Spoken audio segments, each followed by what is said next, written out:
Prime Minister. John, you can ask me questions if you give me notice. There's no time necessarily for manners. Doesn't give my opponents much time. And I am responsible for introducing the concept of MMP by accident. Hello. They hate the system. There's nothing.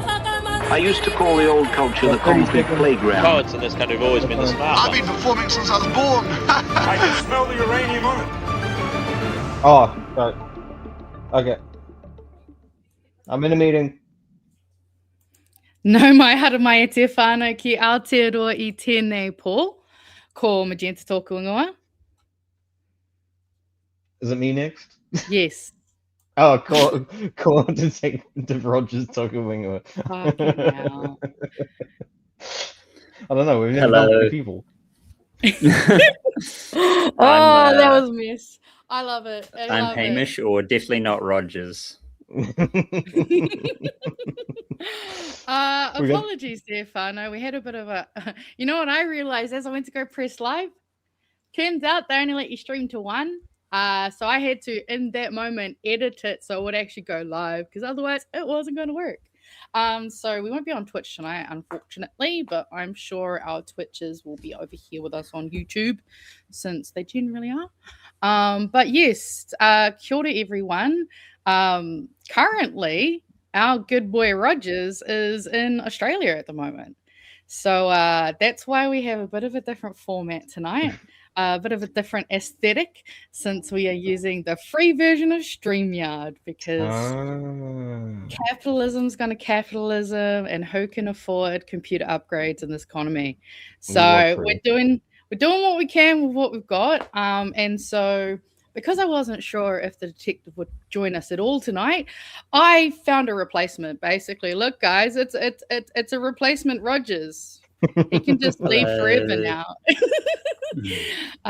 But yeah, so I guess we should probably start with you and get you to say who you are and give us a little bit of backstory about you and introduce yourself to everyone. All right. My name's Hamish. I just got asked to do this pretty much yesterday, and I was like, sure, I'll give it a shot. And we're very professional. What a resume. And see what will happen. And I just thought I'd, come along for the ride, meme it up a bit, and yeah, I was promised a certified yapper, and that's all I need, right? Like, yeah. I mean, they look similar. They've got similar diagnoses. Don't worry, I checked. We both like the dark, I think, by the looks of it. Yes. Yeah, I had to set it to the color magenta just to, represent. Oh. I mean, that's why the name tags is the hex code for magenta, which is FF00FF, which is basically fuck off, which I love. So yes, loving the magenta representation. And glad that we actually got to have you join us, because obviously there's Matthew Hooten's in the news, and I can't not have you here for a conversation that includes Matthew Hooten. You know what I also realized we should have done? I should have got the bloody bumper intro, shouldn't I?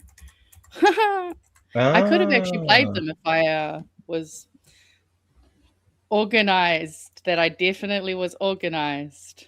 And this definitely didn't come together all last minute. Have you got streaming on Twitch as well, by the way? No, like I said, as I went live, it could only do one. So we've had to stick to YouTube. Yeah. It's probably in the paid version. Tonight. Yeah, it is. It is. And fuck paying for just a week while you're gone.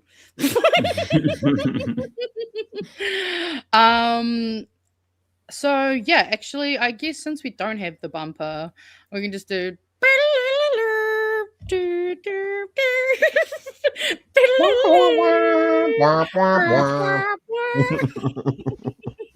Echolalia can save me again. Cue Judith Collins fucking someone over. Now, would you like us to start with the video Hooten or the news article Hooten? Which Hooten will we hear a who from? Let's start with the article, I suppose, just briefly. All right. Where is my article? Because it's not very fun, but the rest of it is, I think. No. Just happening, so- As I'm sure no one will be surprised to hear, I was not happy to hear this news tonight. So, as I'm sure most of us will have seen already, that coming into stage. Oh, what's it doing? Can you play? Oh, I see what it's doing. You got to pay for that feature. No, it's not that I've got to pay for the feature. It's that my screen's done a weird thing where it's zoomed in. There we go. I got to change it to this scene. Apologies, Fano. Oh, what's it saying? Guys, help. It's not saying anything. It's just Why a has blank it got screen. that one up there? That's the wrong one. Oh, I see what it's done. Never mind. Fixed it. I'm just dumb. Leave me alone. You're in Australia. Shut up. Okay. But yes, so as we've probably all heard, Matthew Hooten has been appointed the editor of the Post, which doesn't. And also, what's with this picture? Can we just take a moment to really I feel like they chose a villain. He's photo. doing his best Bond villain pose. Yeah, that's what I was thinking. Bond villain for sure. He's got the red tie to show that he's totally not captured by National or anything like that. That's the blood of his enemies. Former National Party strategist and political commentator Matthew Hooten has been appointed editor of Stuff's The Post. He will step into the role later this month, replacing outgoing editor-in-chief Tracy Watkins. Hooten said he had been impressed by the editorial direction of The Post since its relaunch 3 years ago and was looking forward to joining the publication, which already I'm like, oh. So yeah, it's been showing a lot more right leanings in these last 3 years. At least that's the vibes I've gotten from the Post personally. Last 3 years? Just the last 3? Well, to be fair, I probably only really started paying attention to the Post in the last 3 years, to be fair. They were definitely not really on my radar at all before then because, I don't know, not that popular. Scathing review. Right? Editors need to make difficult and unpopular decisions, withstand pressure, defend journalists, take risks, and publish work powerful people dislike, he said. Operating in heated political and business environments, my whole working life has provided preparation for this role. And he mostly means his relationship with Bomber has prepared him for this role. My close association with someone much more capable than me. No, I'm definitely not just some guy who comes in to inflame racism and piss off a bunch of people and rage bait. Definitely not. He acknowledged the appointment would likely attract scrutiny, but said the Post had a proud history with some of the most disciplined, fair, and focused journalists in the country, adding that he can't wait to get started. I mean, at least he's really kissing up. Disciplined? True, actually, I didn't even think about that. Yeah, he's not exactly.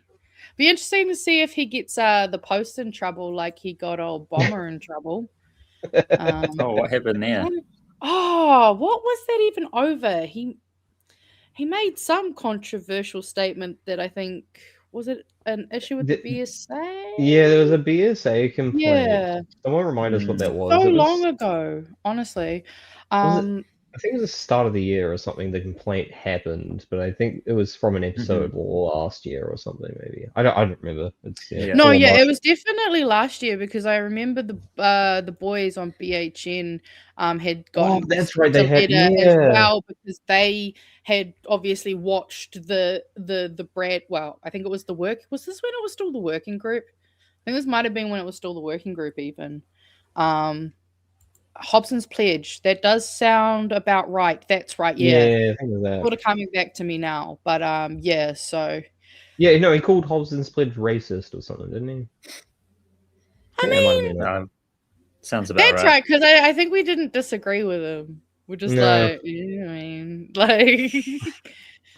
he's not wrong. So yeah, it'd be funny to see if he steps a toe out of line in his new job.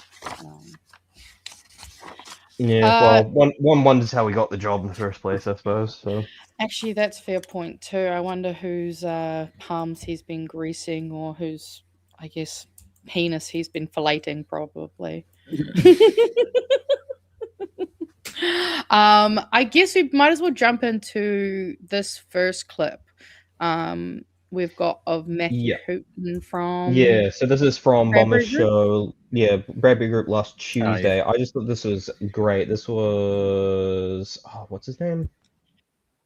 Didn't you Jerry. write down? Simon Simon Wilson. Wilson. Yeah, Simon Wilson, pushing back because Hooten and I don't remember the other commentator's name. She's not as bad. She's a bit more reserved. Yeah, I don't in her- recognize that lady, to be honest. Yeah, Cetra's She's a slightly business different. journalist. Yeah, business journalist. She was still getting on the whole, I think, debt sort of narrative and stuff, but Simon starts pushing back on that. Oh, I see. Yeah, Maria Slade. Slade. Okay, Slade. that's a villain name. That's literally Deathstroke's name. Yeah. I mean, let's have a listen to this then. Yeah, it just goes I'm off. just going to hope that both the panelists in the room with me are not going to throw their microphones at me when I say that we don't have to balance the books as the bottom line, as the first thing we need to do, or as the only or most fundamental thing we need to do. What we need to do is have an economy where money is being spent on housing, because housing is fundamental to everything, where money is being spent on education and on health and on social security and all the ways in which we can build an economy where people are working and working for decent wages and are building those homes, are building the infrastructure we need, are working in the health system, are working in the school system, are working in the trade system, which means that we are building our way economically. Well, that's a motherhood and apple pie. But what does it mean? What it means is you've got How to are you going to make that happen? What it means is you've got to forget about this idea that the only truth in economics is to balance the books. No one thinks that. You do. You do. I'm sorry, Matthew. You've argued it over and over and over. You argue we're going to be in a catastrophic failure within a decade or two if we don't get round to this. That's true. That is absolutely nonsense. We are heading into a catastrophic failure now because we are not spending the money we need. That's we also don't have true. high public debt. We have high private debt. The lower the public spending goes, the more the private sector has We do to have pick one up of the the slack, lowest and that state debts. Exactly, Yeah, and that yeah. becomes a recipe But we have impoverishing people. we're heading all towards the more. 50% already. Our bond yield. Oh no, No, 50%. our- 50%. We're talking about how do we increase productivity? How do we increase? How do we develop a society where, as you said, Martin, we don't have kids having to work in jobs and be taken out of Well, school? borrowing How do we realize that's $280 billion and getting it spending spent money, spending money on education and health, spending money on No, infrastructure. you're becoming Isn't it angry. That's We've not borrowed right. in the last two decades under Bill English and Grant Roberts and Nicola Willis, we've borrowed $280 billion after Michael Cullen paid off the debt. You would think that if borrowing money to spend on things was any solution, this would be nirvana. But they keep borrowing for tax cuts, don't they? No, they keep have borrowing been for tax cuts. the total tax take. Martin's absolutely right. The borrowing has not been The used to total spend on tax take. infrastructure The the way it should total have been. tax take in New Zealand is at a record high. Total spending. It's always and going to be a borrowing is at record high. Oh my god. It's this always guy. unless you significantly lower your tax and take. It's always going to be a record high. Population goes up, so does just inflation naturally makes GDP. Yeah. All these things. Of course, he just says these blanket things, and we're expected to be like, oh yeah, no, that makes sense. But like once you think about it and scrutinize it for 5 seconds, you just realize that's just a pointless statement to make. Oh yeah, when even then they're trying to point out and be like, no, this doesn't make sense for these reasons. He just completely fucking ignored those, walked over them, just went, 50%. The fucking Dow's over 50,000. The Dow. I think we've got at least another minute left on this one. These aren't made up. These are facts. And Are simply they? borrowing more to put into what People's health, the longevity of life, like Housing. yeah. I mean, again, it's just implying that any form of investment in people and well-being based plans are somehow the dumbest idea you can have because the Dow is over 50,000. These are facts. We have a myth that you are promulgating all over again, that our fundamental economic problem is public spending. That is not the case. Our fundamental problem is public spending in the sense that it is not serious problem. enough to meet demand. We might move towards a system where we increase taxes significantly. Yes, Right. That would be one way of doing it. What we have is an incoherence. Yeah, great. First good We have an idea I've incoherence heard. that we have a It's pretty voting good. base that will not accept higher taxes. Yeah. And will not accept spending cuts. And now we we have to have one of them or both of them. In fact, we need both of them. And we have Don't tax the whole uh, base. So wonder he who we is could saying we tax. need more taxes. Yeah. Okay, could we hey, I tax mean, I'll that- take that small one. Magenta, can you think of anyone who we could tax who isn't the entire voting base? Can you think? of who? Well, we actually have Maybe just a small list percentage. coming Yeah, up very maybe. soon of names actually that we could reference to this. social construct that says whenever anyone talks about higher taxes, they're talking about taxing me. A genuinely progressive tax system We'll isn't only go after the richest. Exactly. Preach. Well, you can't do that. Quick round, Well, quick of course round you to all can. of you. No, Quick of course round you to all of can't. you. There you Of course go. you can.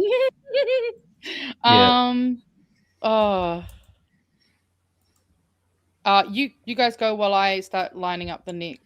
Oh, just well done, Simon. Genuinely relentless. Didn't let up even when you see how easily he crumbles after just a little bit of pushback. His narrative just goes away. I think it might be later on, but he was like, yeah, we'll just have to tax the rich. And then Hooten was like, you can't do that. And he was like, yes, we can. What are you talking about?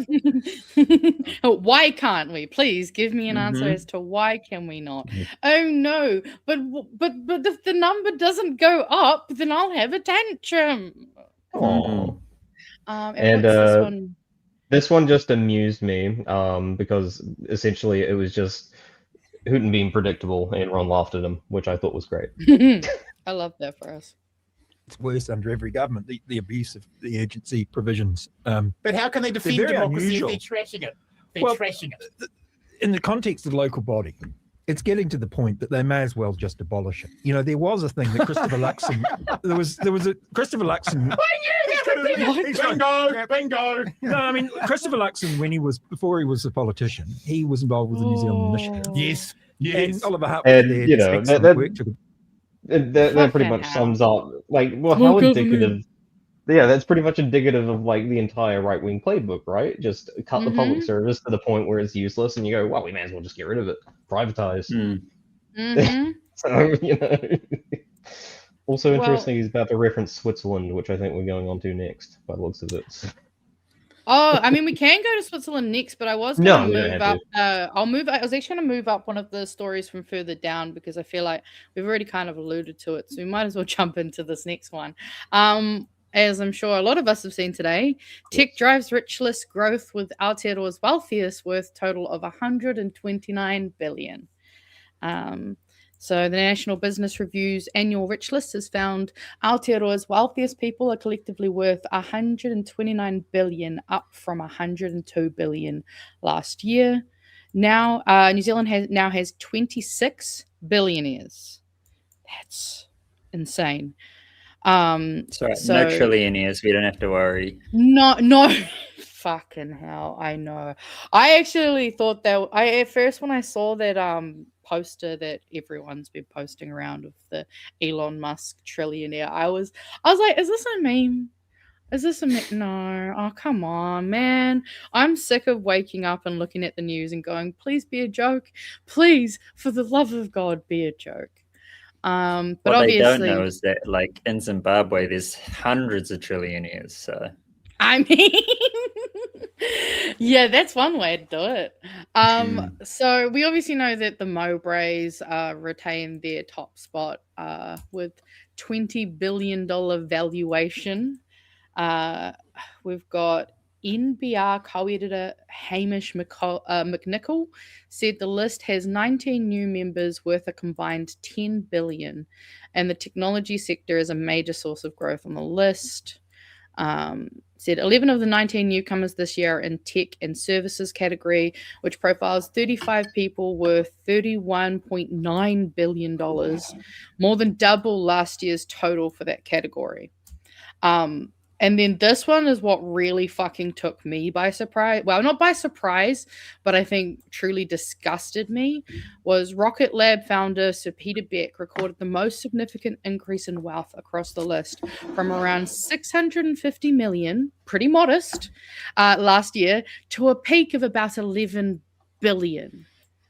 And I think we all know why the founder of Rocket Labs, has been going stonks, which is just foul. I mean, shooting weapons into the sky, I think pays pretty well. So.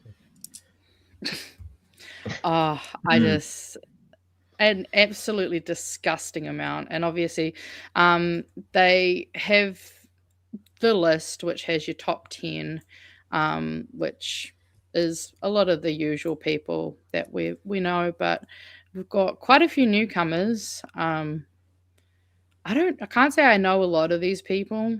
I know most of these people. They're all my friends. You would. Yeah, your besties. I mean, you are on Grindr, so you probably do recognize these people. I mean, there is a Pigget over here. Is that director James Cameron? I'm assuming so. That's what I assumed. Yeah, that would make sense. I'm like, it has to be James Cameron, the same way Peter Jackson. You know, I guess James Cameron probably is. You know, the American equivalent. He's American, right? He did release an Avatar movie recently, That's so true. have a bit of money from that. This entire movie about the plight of Native people's rights, and forgot to comment on the plight of Native people's rights in the country. He was releasing it in. Can we say we're soups? He made a blue people who fornicate with horses. I'm sorry, okay? I couldn't take the movie seriously after that. The second they linked up with the horses, I was like, I'm out. Okay, I'm out. But what I found. Hold up. I'm confused. Hold up, because these people aren't these. I've heard these people are the job creators, right? Well, that's what Luxon was. Actually, we do have a clip. Fuck, I've got so many clips that are going to go well into. They're making more money, and so there should be more jobs, right? What are you, Christopher Luxon, at today's press conference? I haven't watched it, so I'm what he was saying. Actually, the line he was giving. We've got a timestamp. You just got to wait for the trickle down. It's coming any day. It's a delay. It's a delay. It's called a trickle, not a like roaring river down the stream. You know. But since you've brought it up, I guess I'm gonna have to this is just going so many things lining up perfectly. I titled this clip asking a rich guy what he thinks about rich people getting richer, because it was based off of a comment, funnily enough, I saw in the also the RNZ live stream chat was a horrendous place to exist. Ooh. I didn't know they had a chat. So they do, and it's horrible. The cookers were cooking. Like, I had to actually take it off the screen because I was like, I physically cannot handle this right now. But yes, this is essentially old dear leader saying what you said, but kind of worse. The NBR Rich List released today showed that the public values of the wealthiest New Zealanders increased 26% year on year. The Green Party, on the back of that, released a statement saying they're going to announce a tax policy this week targeting the super rich. They called the cost of living crisis the cost of greed crisis. I was keen to get your response to that. Oh, look, I think we should be celebrating success in this country. I think, people who are wealth creators and wealth generators that create jobs and opportunities for Kiwis is something that's a good thing. What we know for sure, though, is a wealth tax would just put a wrecking ball right through this economy. That is not the right message. We've seen that, fail in many other countries around the world. But it's not surprising. I mean, this is a Green Party that wants to add $88 billion worth of new taxes, $44 billion more of borrowing. $88 billion in taxes. Could you imagine how much we could do with that, guys? Man, we'd pay off our surplus so quickly. Oh my God, I didn't even think about that. Are you telling me that they could not only provide for everyone, but they could go back to surplus? Don't tell Nicola. She'll come for you, because I don't know if you guys also saw some of Nicola's press conference from yesterday and today. Whoo! I had a look at that. She has had some crashing out over the last 24 hours. But before we jump into some of those other ones, I'm going to jump back to the video I wanted to kind of contrast with this rich list news. But that was just too perfect. I tried so hard not to scream at that. Yeah, I mean, it's when he said that, I was just like, this smug fucking prick. Is everyone giving him like his economic stats upside down? Because he seems to think everything AI is some information. But yeah, I mean, I was like, I went to click back onto it because my instinct was just to write into the live stream chat, and I had to be like, no.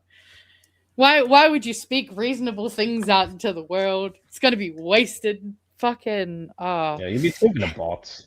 Doesn't matter. I mean, exactly. That's the other half of it too, is that it's like I don't want to waste my time talking to people who aren't even people.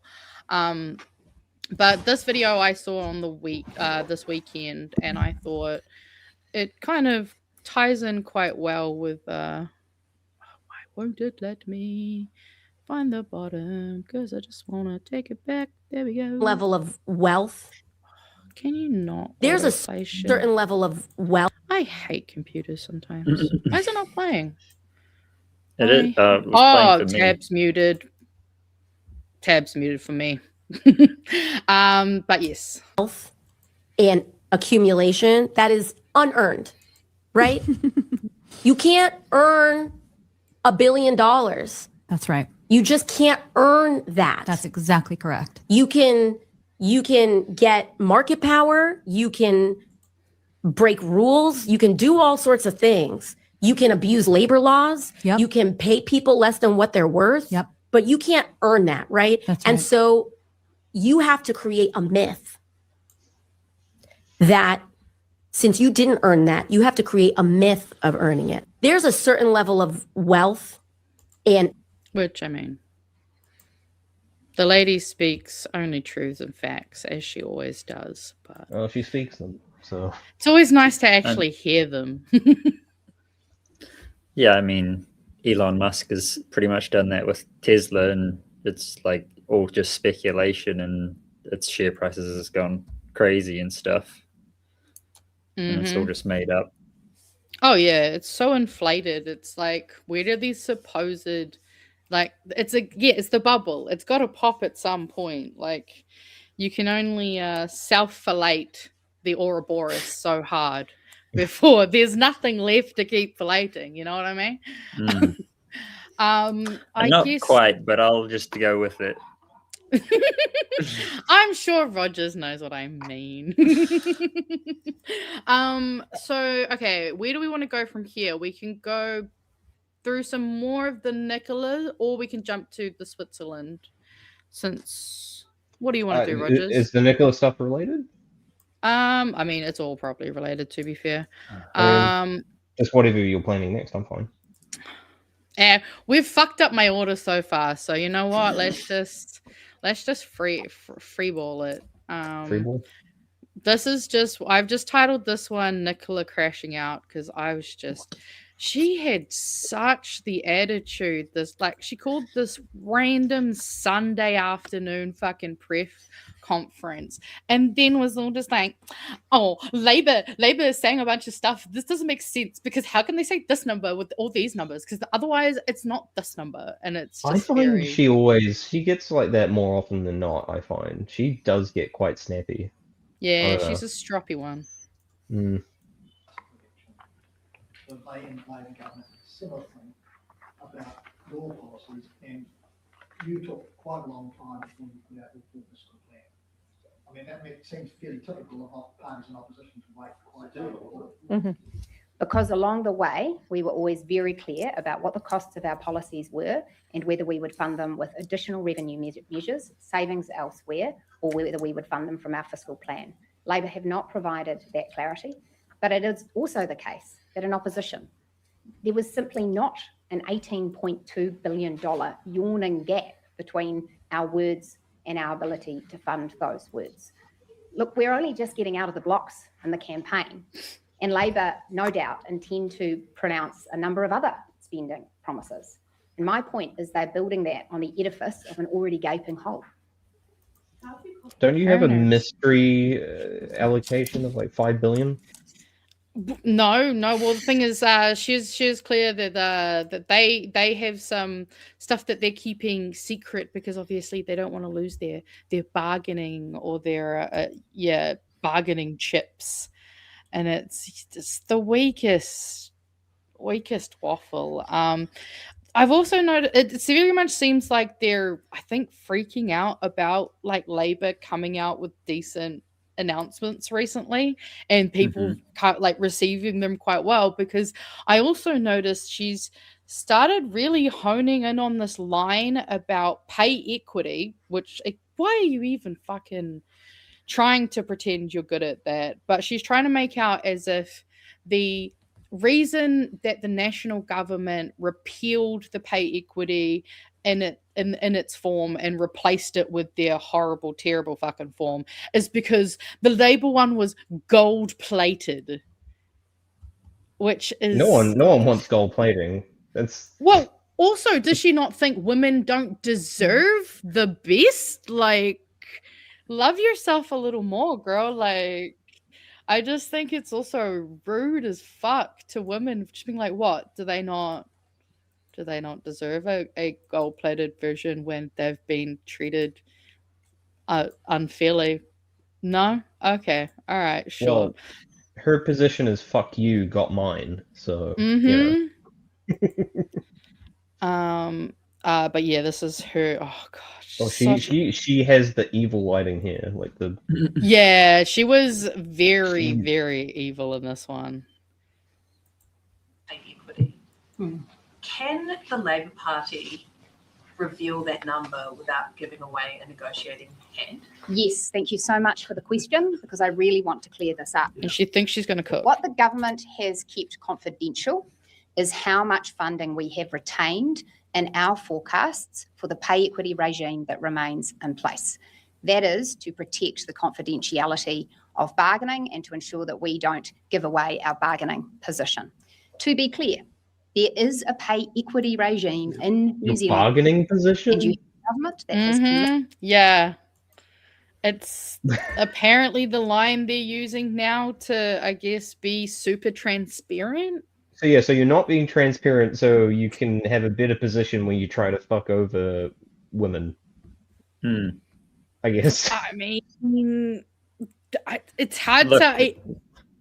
We just got to make sure the women are getting as little as possible, so we're keeping the money hidden so that they don't know how much money we have to give them. Oh man, it's women like that. It's like, come on, man, you're just such a fucking sex trader, bro. It's just and because she said this gold-plated line about this, and not only this press conference, which was from today, but she also said it yesterday. So it very much seems like that's the kind of, I guess, the newly added in line that they're going to start pushing, of this gold-plated, because other countries, it was nowhere near as amazing as what Labour were going to do. And it's like, so you're saying they would have been world leading for women, and that's a bad thing? Okay. We here in New Zealand love to toe the line. Okay, that's our favorite thing. So, I mean, New Zealand loves it some centrism. So you know what? I 100% agree. I fucking hate it though. It's just nothing more progressive than centrism. Nothing more.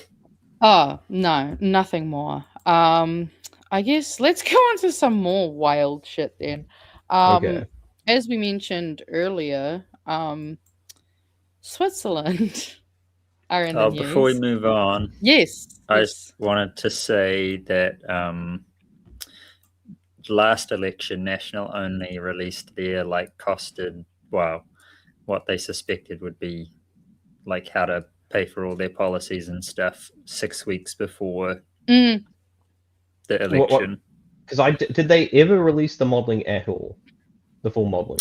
I don't think they released the modelling, no. No, I remember that was a big thing going on. Everyone was like, "Can you show us the modelling?" And they're like, "No, it's sound. We don't need to show you modelling." I don't think they ever released it. Which is essentially what And- she was trying to say that they didn't do, because before when they're like, oh, well, Labour's basically doing what you guys did last time. She's like, no. Mhm. We were way more transparent about that. It's like, what? Don't try to gaslight us into thinking history is different. Are you kidding me? And then they had to revise their thingy after the pre-fu, which is like when Yeah. Treasury releases their essentially pre-election funding stuff. Mm. Yeah. Fiscal update, that's what it's called. So man, I actually really just realized Yeah. how good this screen pause is of her. I'm gonna just save that for So- later. That's going on a thumbnail. Labour would be the 26th of September this year if they were in line with National. Damn. So, you know, just a few months too early, maybe. Yeah, I mean, to be fair, that's also so close beforehand too. That's the other part that gets me, because I mean, it's not 20. That's like the end of September. You've barely got a month in between, really, Mm-hmm. which is not enough time at all for people to bloody get information processed and replied and all that shit. But that's what Yeah. they do it on purpose.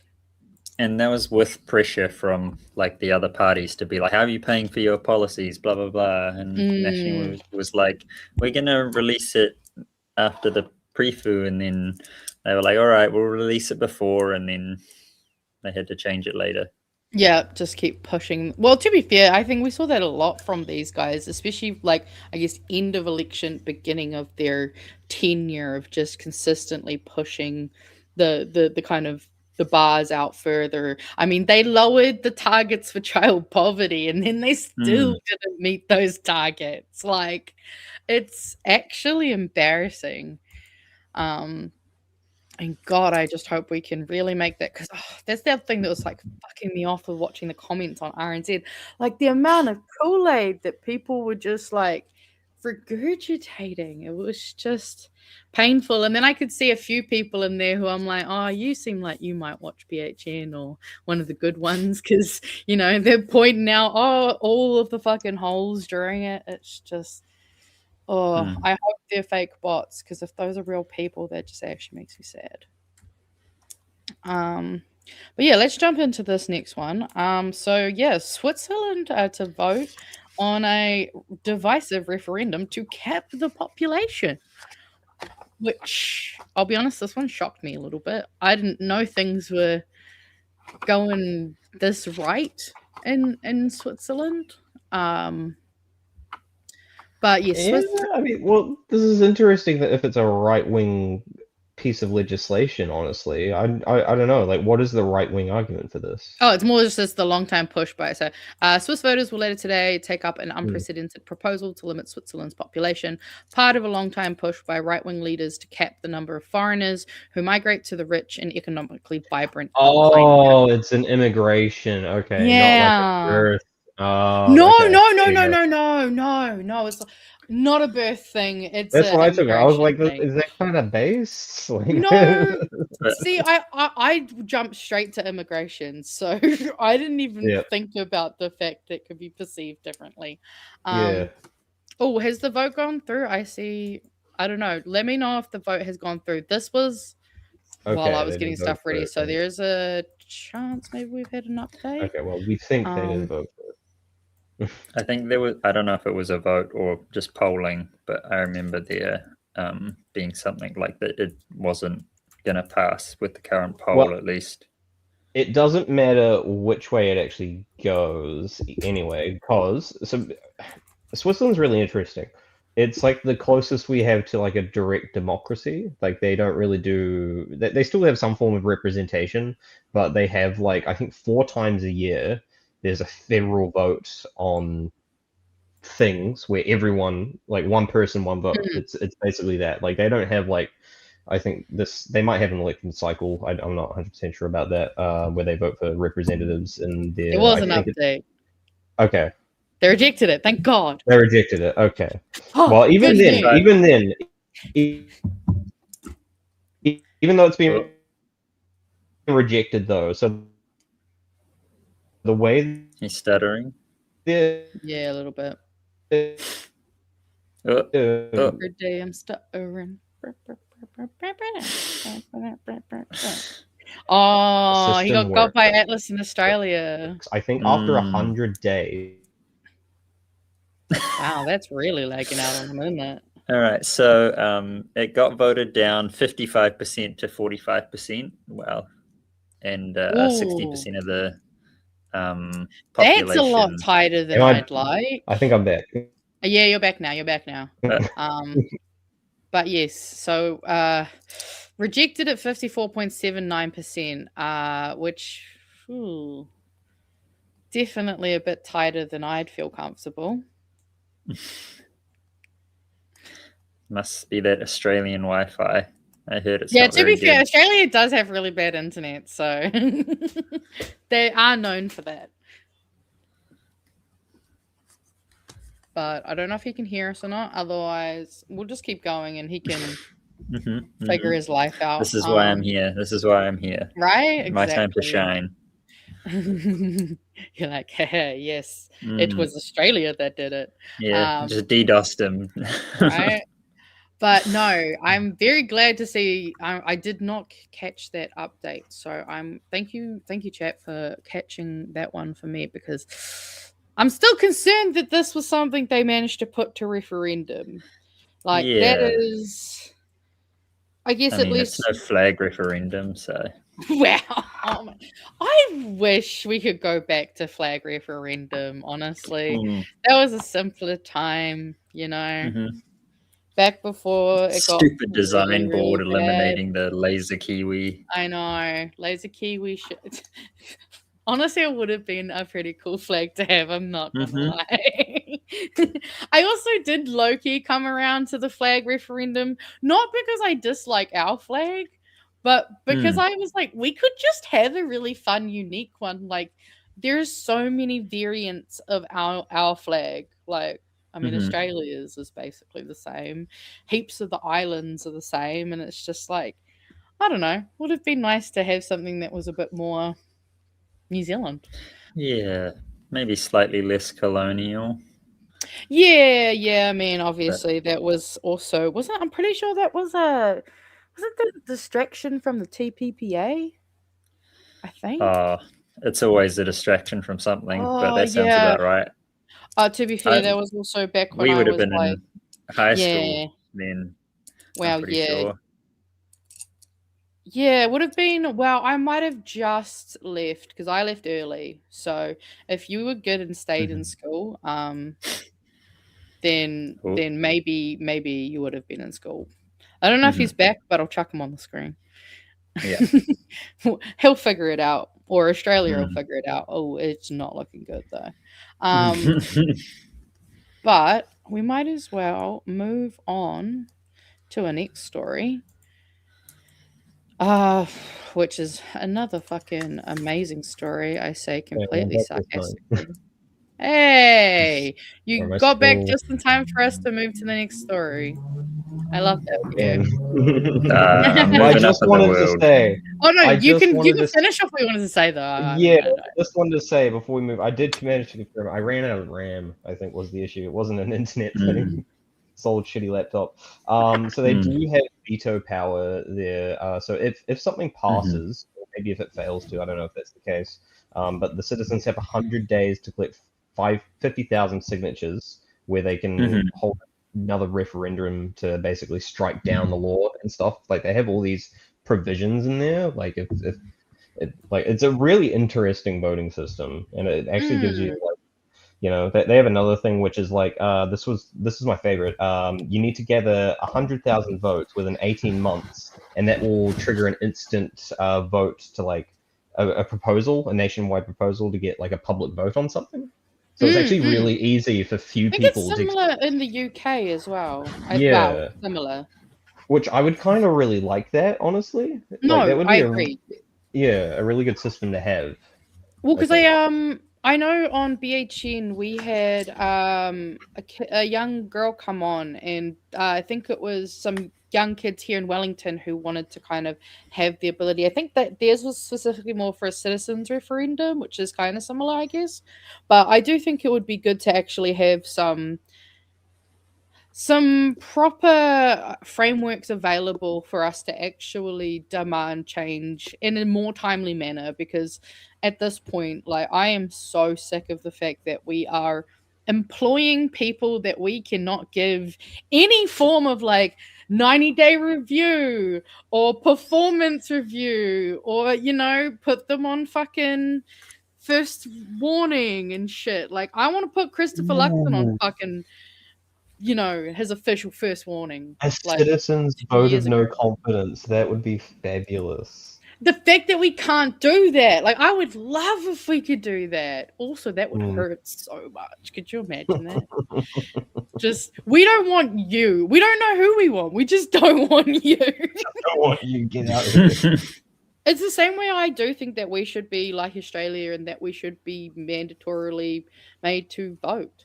I don't give definitely a fuck agree if with we that. have to have, like, how many fucking prime ministers did they go through? And they had a while there where they were just cycling through them.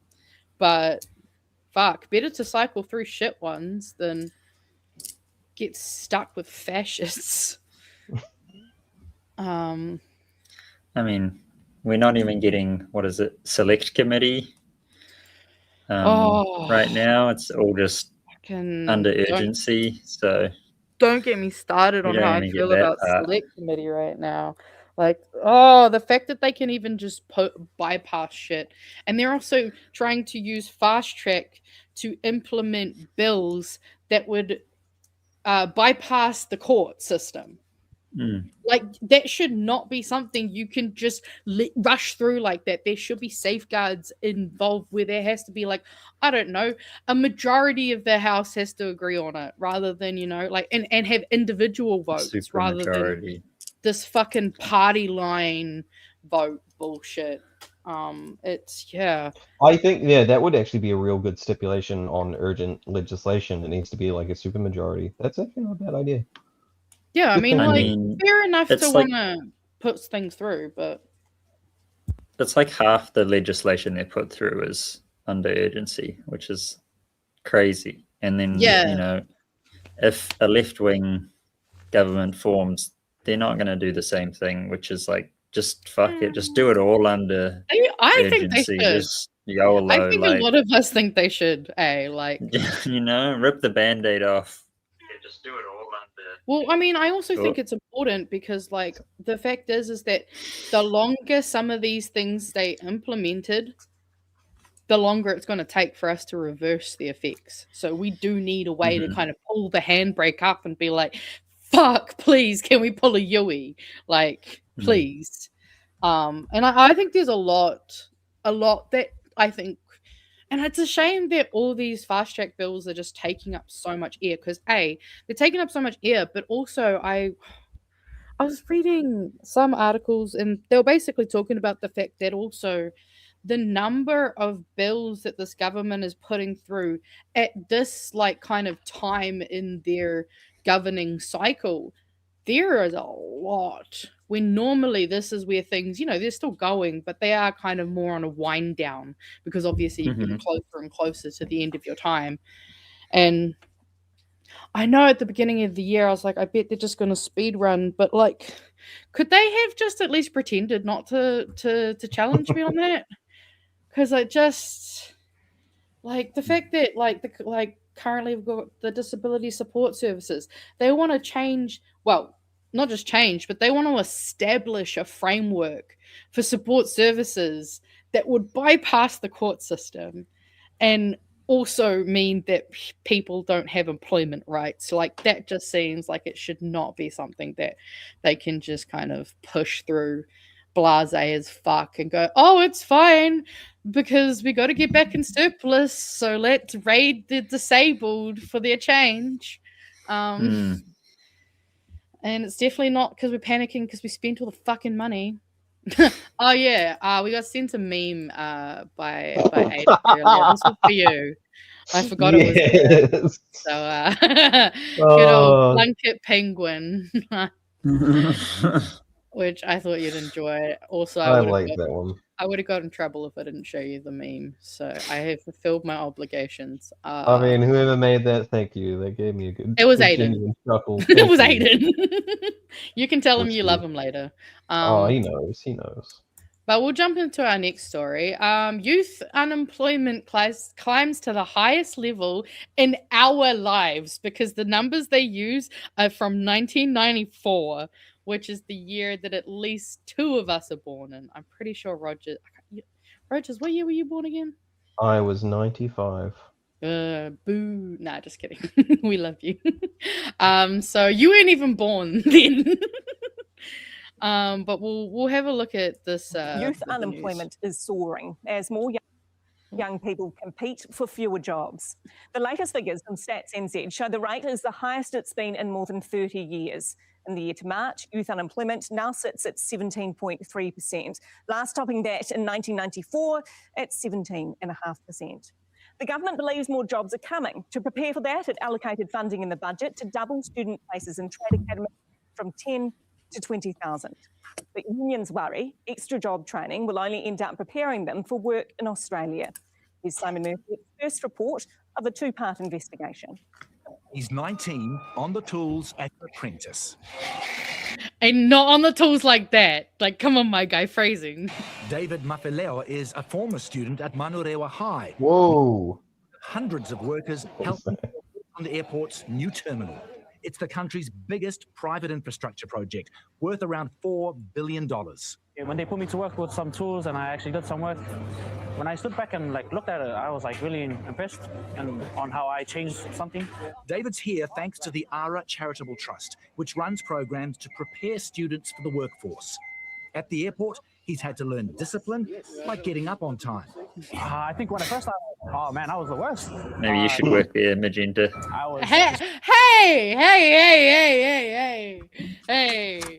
How dare you? Get out of here. Nah, that's so I'm so tired on the way to work. Still a little bit sluggish every now and then, but as long as I make it to work and I do the job, that's what makes me happy. The program helps in other ways, such as preparing a CV. All of the things that kind of could be a barrier to getting someone to put themselves forward. A driving license? A driving license, a haircut. We actually have a barber who comes on site. Even in a subdued... I'm sorry, but that is the most fucking mum thing she could have said. A haircut! Yeah, I don't know how I feel about that he one. He doesn't have that girly long hair because that's not professional. Yeah. Oh, I hate hair policing. My mum was I know, that's why it made me go. I hated when your mum made you cut your hair. I was like, why? No, she doesn't make me cut my hair. I just get my hair cut on her birthday. Because that's an easy present to give. You're lazy, I love it. Yeah, exactly. Says taking on youngsters is vital. You must always keep training, no matter what cycle you're in, because we have to build for the future. Does that take a bit of courage? Is it that, or is it because they're cheaper? Well, see, that's actually, I did see a comment kind of going, prepare students, is that code for unpaid? And yeah, I mean, that is a big issue in terms of, I think, there's a lot of unpaid placement that I just think is like, I could understand paying a lower rate, you know, saying that you're basically substituting some of the, I guess, income for education. Sure, I could be fine with that. But I thought there was an apprenticeship wage, but is that not a thing anymore? Well, I think those can exist, but it's not like it's a requirement. Like, you know, nurses do not get paid for any of their placement, which I think is just insane. Because they also push them for some mad hours. And yeah, it's I agree. I think all training should be paid because at the end of the day, they're still working. That's the thing that put me off design when I first graduated, because every job, the minimum requirement was 3 years. 3 years experience. And it's like, well, how am I supposed to get that experience? Yeah. You've got to intern for 3 years. You have to work for free for 3 fucking years. Which is absolute an entry-level job. Yeah. You have to work for free for 3 years to get paid minimum wage for probably the next 20. Like, way to incentivize people. Whilst I'm paying off my student loan. Yeah, that too. And again, if we just had free education, then that wouldn't be an issue. Like, and it's just so frustrating because like we know that they've fixed these problems before. Like we know that. I think they've got some. I also think that part, like if they did an apprenticeship wage like that, part of the money that they're saving paying the apprentice should go to the like trainer, like the person who's like guiding the apprentice should get paid more because they're taking on that extra responsibility. Absolutely. Yes. No, absolutely. The amount of training I've had to do. What? And then they just fired them, didn't they? Yes. Trained all these people, and now they're like, "Oh, we're gonna make some cuts." As a part of my argument to try and keep them around, I'm like, you're losing people who know how to do. Yeah. That's why he's on the beers. He's like, fuck this. Oh no! Well, the joke's on them because once those two are gone, I'm the only person who knows how to do my job, like in the world. Haha. So I might have some bargaining power. Let's just say. You better be bargaining for a fucking raise. I know you. I know you guys have a few extra grand in your pocket a year now. So.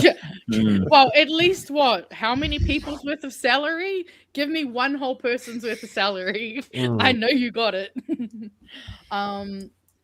But yeah. Well, I'm just wondering if we should skip through some of this. Well, considering I can't take like even a sick day now, technically, otherwise, like there's no one to cover me. What are the legalities around something like that? Well, no, they can't say I can't have a sick day. That's the legality. Yeah. They're not saying I can't have a sick day. It's just if I do, everything goes tits up. Yeah, because then I was gonna say, what happens if you're like, because you were just recently sick, you know? Yes. You get sick way more than I get sick. So I'm just like, what happens if you have a whole week where you're like conked out? Like, are they just gonna cease functioning for a week? Work from home. It's fine. Oh my, no. Fuck off. Are you kidding me? We'll jump It's to the just side. tough titties for them, unfortunately, but yeah. Otherwise, they'll train, and as they have been doing over the last few years, they're going to disappear to Australia and get jobs with good wages. Which is the other part too, is we just trained up a bunch of people, and we all know where they've gone. Hey, Green Party member, let's go. How dare you? How dare you say such slander? First you call me out, and then you accuse Christopher Luxon of being in the Green Party? Oh, that's the line. That's not how the Prime Minister sees it. You saw Treasury forecasting 220,000 new jobs in our economy over the next 4 years. Where is he pulling these jobs out of his ass from? Wow. Well, it's going to be because when they leave and then the next government reinstates all the jobs that they got rid of, there's, another... Well, yeah, because there was 10,000 layoffs in like the first year of their thing, and then there was another 9,000 this year. So that's nearly 20,000. Fuck, you're smart. Young Kiwis with the skills to fill those jobs. For those wanting jobs here, this is David's tip. I think just the single thing is just show up, do what you can, and that's how you get through it. Right, Simon is with us, the Aotearoa Academy that you featured in your story there. Are there others? Absolutely. We have 24 in the country, and lots of young people want to study in them. The largest is a program run by Manukau Institute of Technology and Unitec in Auckland, and this year, around 1,200 young people applied. They had room only for 862, so around about a quarter could not get. And part of the reasons is because, remember how the government decided to just disestablish Te Pūkenga, which had just been kind of formalized so that there was a better, I guess, pay structure to be able to fund places like Welltech, like other, like, oh, it's so infuriating. I regret not going to Manukau Institute of Technology now, because then I could have just said I was from MIT. So. Yeah, honestly, that is I a would missed say that all the opportunity. time. That is a missed opportunity. But yeah, it just frustrates me to hear that. Just like, Yeah, well, they can't take as many people. Like the fact that there's that many people who want to study, and we're seeing high rates of what is it, NEETs or whatever the stupid thing they like to call kids who don't have a job or study. It's so weird that people use that. Like, I only remember that being a 4chan term back in the day. That's exactly what it makes me think of, though. That's why I don't No, even like saying it out loud. It's so weird. It's so surreal. I don't know what Yeah. the world is coming to now. Yeah, it's and then we also seen the government fucking turn around and go, oh, 18, 19-year-olds? Oh yeah, you just can't get a benefit anymore. We don't have jobs for you to go into. And we can't fund education to take you, so Your parents' wages aren't increasing that much, so good luck to them too. well, if anything, probably most of their parents have actually lost money because I mean, unless you match about 4.1%, I think that's like basically the adjusted inflation. Like, who's got money to fund their kids between those, transitional Not just years? inflation. You're missing the whole rates rise debacle too. All rates going up. Yeah. So. Fuck. And that's Well, if they it's even own a home. Yeah. Let's not forget about all the kids who are fucking homeless. So MIT and Which is Unitech about say that the 50%. extra budget funding of $69 million should help address that, Melissa. So it is tough out there. What is the outlook? 69 million is what they need to save. This government could literally find 69 million. That's such an easy number to find. That's like asking your mum for 20 bucks. Maybe. Yeah. Actually, no. So I'll be a little more fair. It might be like asking your mum for $50 because that is harder to get.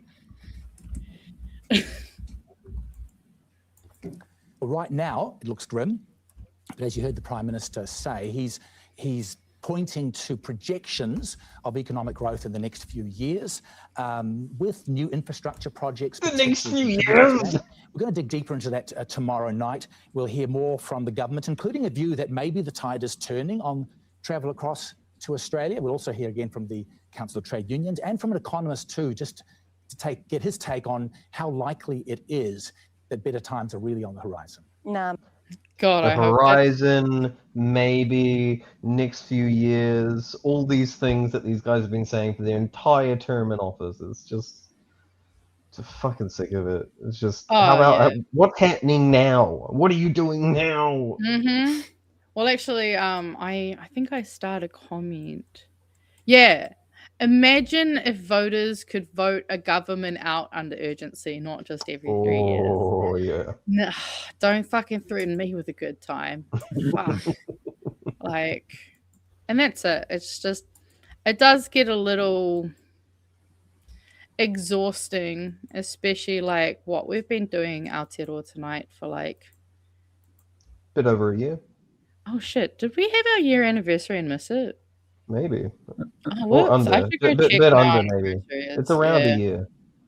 I'll have to go look. But like, and obviously I've been doing BHN for nearly 2 years or over 2 years now. God. And it's just, it feels like we just keep it. You know, the scene from Bob's Burgers when he's trying to teach Tina how to drive and they're just slowly, he's like, Tina, can you turn, Tina? You haven't seen that? Oh, it's such a good I scene. think I know what you're talking about. I've probably seen it through osmosis or something. Yeah, it's just the whole slow driving car just being Tina, stop, you gotta hit something, stop. And it just feels like we've been doing that for the last fucking 2 years, 3 years, and it's just gets a bit exhausting. But we'll jump into how much longer do we have you here for? I'm not rushing. It sounds like people have arrived at this point, so I should probably go start socializing. But if you want me to join you for one more, I can. Okay, if you can hang for one more, just because I can do that. This is an update that I was not super stoked to see. But do you remember way back when we around when we first started? I introduced you to an investigative journalist called Drey Dossier, and she had the series Who's in My Head, where she did some diving into the Neuralink and came up with, at the time, what seemed like very credible things that she had found, but also seemed quite far-fetched and crazy. And we've unfortunately now received a confirmation. So we'll just listen to this video real quick. Oh God, no. I really didn't want to be right about this one. So a digital rights group called Foxglove has just obtained meeting minutes from a UK government roundtable where Google, Microsoft, Amazon, IBM, and Palantir were all proposing, surgically implanting chips, like microchips, inside prisoners in order to track their behavior and their location in real time. And here's the thing. So, what are some first thoughts and feelings we have? Am I allowed to bring up Nazi Germany this episode? You're always allowed to bring up Nazi Germany. I just don't like it when you do it in good things. You know this. Well, yeah, pretty much that. Mm-hmm. It does seem like we're going about to all of that. hellhole. Yeah, very cyberpunk. You see, that meeting took place a little over a year ago, and those proposals have been sitting under consideration for that entire year, and nobody knew about it until a few days ago when those minutes were made public. And according to Ministry of Justice sources, none of those proposals have been ruled out. They're all still on the table. Now, if you've been following me for a while, then you already know why my face looks like this. Because last year, I published a 7-part investigation called Who TF is in My Head, and it was about Elon Musk and his company Neuralink, and about the potential for experimentation on incarcerated people, potentially, allegedly, when it comes to testing this technology, allegedly. In fact, I believe it was in part 5 where I covered the direct investors in Neuralink. What is actually being funded here? And more importantly, who's writing the checks? A lot of your investors here are going to be your standard, like Elon evangelists, right? The Valor Equity Partners, get them to that $1 trillion. And then some of your Silicon Valley firms who are getting in before the IPO. But then the list kind of takes a sharp turn. And then you've got Founders Fund, which is Peter Thiel's firm. And many of you, of course, know him as the guy who founded Palantir, which makes surveillance software for U.S. intelligence and military. So, at least it's on brand. Yeah, so 2 of the companies that were in that room proposing to chip prisoners are already financially tied to the most prominent brain chip company on Earth. And the reason I stopped reporting on it last year, I think towards the end of last summer, was because it honestly was just like really heavy material, and it's really dark, and it put me in a bad space mentally. And on top of that, people were attacking me online, saying that I was fear-mongering and calling me a grifter and saying that I was just making things up to scare people and get views. And, that takes a toll on you after a little while too. Which, I mean, she was right. Yeah. She was fucking right. And I feel lightly vindicated because I felt crazy putting that on the show because I was like, no, the white lady's smart. Her pattern recognition is recognizing. And then to just get that confirmation that it, like, a year ago, around the time she did her investigation, like, it just blows my mind. But it's also like, I mean, what do we even do with this info? Corporations and fascism have always had a nice link together where they work very much hand in hand, Yep. They see it as a method for profit, and I guess may the best man win at the end of the day. It's crazy to think we're already in the timelines where they're like, yeah, microchipping prisoners. Yeah. Sounds good. Well, it's actually worse. It's actually worse when the fascists are actually in charge of the companies as well. So, yeah. Doesn't help. Yeah, well, because also I don't know. I don't think you were what I don't know if you watched on Friday, but I recently learned that over 50% of the submarine cables are owned by Meta, Amazon, the fucking oligarchy. Yeah. So they own everything at every fucking point. Yep. And this is why we need to be able to burn it all down. Yeah, we need to start blowing stuff up. We don't have to burn the stuff down, just the people. Yeah. Wonder if we could. If only we could use Elon Musk's space lasers against him. That's another thing I want to look into. Well, you know how these guys cheap out so much on like their security and stuff just to save a buck. Maybe we can use like Neuralink to hack into his Skylink network or whatever, Starlink network, and take control of his lasers. I wouldn't be shocked. When you said hack into the Neuralink, I know you mean Starlink, but my brain went, "Oh no, that would be the other Everyone's thing." gonna too, be is you could hacking hack everyone's into brains. prisoners. Could you imagine that? Oh, it's gonna go so wrong. Everything's gonna go Dude. so wrong. Mm-hmm. The Matrix. No, I didn't kill him. It was I got my brain hacked. I swear. Yeah. Oh, you're right. There, that would be a nightmare for like criminal investigations. Oh, Especially when you add into the fact we've also got all the AI of everything too. So, oh god, this is a fucking mess.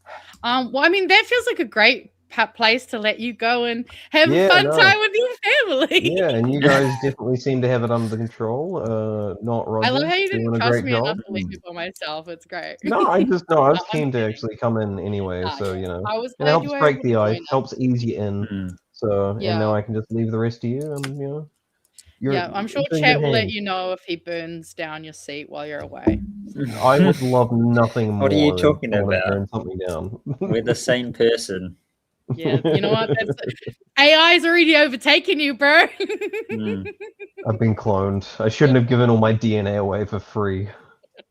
Exactly. We just scraped the last few streams of Aotearoa tonight, and that's me.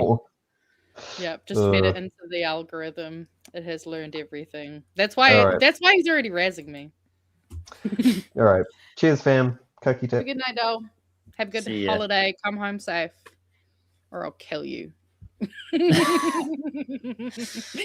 All right. I guess we better start trucking through some more of this news because, fuck, we had some Alright. good yarns, but we had some yarns, didn't we? Mhm. I do have some stuff we can probably quickly rush over anyway. So, Do we want a happy thing now after you know what? destroying the We could probably have a revealing the small palate dystopian cleanse. future? We probably could afford a small palate cleanse. Cats or dogs? Cats. All right, cool. Cat video it is.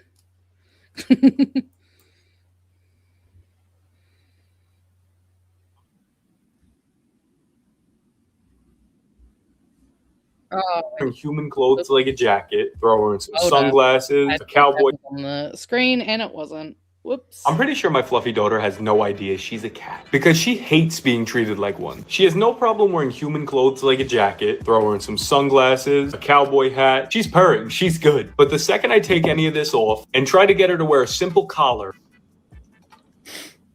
what are you doing? She just malfunctions and takes it off herself. It's the one thing she refuses to wear. It's like she's saying, I'm better than this. And if I try to put it back on, she won't let me. She'll block me. It doesn't matter how fast I go. She gets that arm up. She also just refuses to eat her food if it's on the floor. She'll kind of just pretend it's not even there. But if I bring it up and I put it on a table, she'll go and eat it in a heartbeat. She just refuses to act like a normal animal. And honestly, I get it. It's because she's not. She's royalty. Now, girly, tell them follow for more. I'm pretty sure my fluffy daughter... Just what a normal cat things. Oh, yeah. My cat could never. My cat hates wearing stuff. Like, I bought her some butterfly wings, cute little like Halloween costume. She fucking hates it. Not a fan, but so cute. All right. Well, I guess we got to go back into the not so fun news. So this was actually a bit of a shock. So I actually was watching the RNZ 90-second like news in 90 seconds, and they really quickly went over this, but it kind of shocked me. So there was a helicopter crash in Rio de Janeiro, and Oliver Tree was among one of the 6 dead, which it was a shock to me because he was born in 1993. Jeez. So like, I'm sure you probably get a similar thing where it's like when people who are famous that are your age that die, you're like, but you're young. What do you mean you died? Like, so yeah, and it was even sadder when I was looking in. He'd actually been posting, like he was posting videos to his Instagram literally yesterday. Because he was current, and actually I think it's part of why he was traveling, but he's doing some touring, and I believe he was watching the soccer, because I think Brazil were playing. Not very strong at sports, but yeah, so just really sad to Must see be that. FIFA. Yeah, I would assume it was FIFA, since that's the thing at the moment. Yeah. But yeah, just real shocking. Little bit of news, because the 90 seconds was like, there was a helicopter crash killing 6 in Rio de Janeiro, and Oliver Tree was one of them. And it was like, what the hell, guys? Like, that's insane. Can't say I was personally the biggest fan of his music, but you know, it's. I remember listening to a bit of his music a few years ago for a bit. You know, like, I probably listened to one of the main ones that like everyone knows of his. I don't even know the name of it. It's like one of those songs you just hear it. But I was just. I feel like it was COVID times. No, yeah, you're probably right. Actually, it probably would have been COVID times. But yeah, so just a sad little kind of.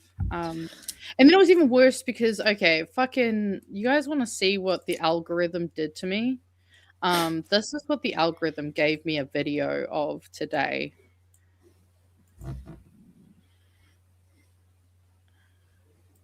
What's an experience that's changed your life? When I was 13, my cousin Wayne got spiral meningitis. Within a week, he became brain dead and died. After that moment, I was like, I could die at any time. And so I just wanted to take any moment on and try everything, which ultimately ended up me becoming a drug addict. I started selling drugs. I got kicked out of my home. I had an LSD trip where I actually watched my own funeral, and I had what's called a rebirth. I died, and I woke up the next day, and I realized I was still alive. I had an opportunity to play a big concert. And then music became my savior, my healing, my religion. And it gave me a second chance to take my addiction and become addicted to something that could actually save me and help other people in that process. Been making an album this last 2 years, and I've been recording over 80 different countries. Instead of using money to go into expensive studios, I'm using the money to be able to go and explore the world and create memories, so the money doesn't fall through my hand, but so that I can connect with humans around the globe. What's your advice and message to people maybe struggling through some sort of addiction or going through a painful moment? Remind yourself at that moment when you're going through that suffering, that that's a reminder of how precious life is and how short life is, and use that as momentum to push you to take advantage of every single second of every single day. So make the most of it. Don't live your life to satisfy other people. Do it for yourself and what's right for you. Which fucking Instagram did me dirty, man. I was like, but this was unfortunately happening to a lot of people today, because obviously with the news happening and just, lots of very, very sweet videos, and really, really sad to see that, you know, whilst living his life to the fullest and enjoying it, that it's unfortunately being cut short. So just real sad news. And there's plenty of sad news around the world at the moment. So let's jump into the next one, and this one I just found quite interesting, and I thought it's not a huge one, but this one kind of went past me. So former MP Peter Dunn says questions remain over minister's $17,000 airport parking bill. Former Minister Peter Dunn says Children's Minister Karen Chor explanation for spending nearly $17,000 on airport parking leaves many questions unanswered and highlights the cavalier attitude of some MPs towards tax-funded expenses at a time when New Zealanders are under financial pressure. Newly released records show Chor spent $16,686 on parking at Auckland Airport between February 2024 and February 2026, with a vehicle parked there for a combined 8.5 months. Her defense is she prefers to self-drive because it's almost always cheaper than using Crown cars or taxi services. particularly given the extensive travel required in her role to visit remote areas.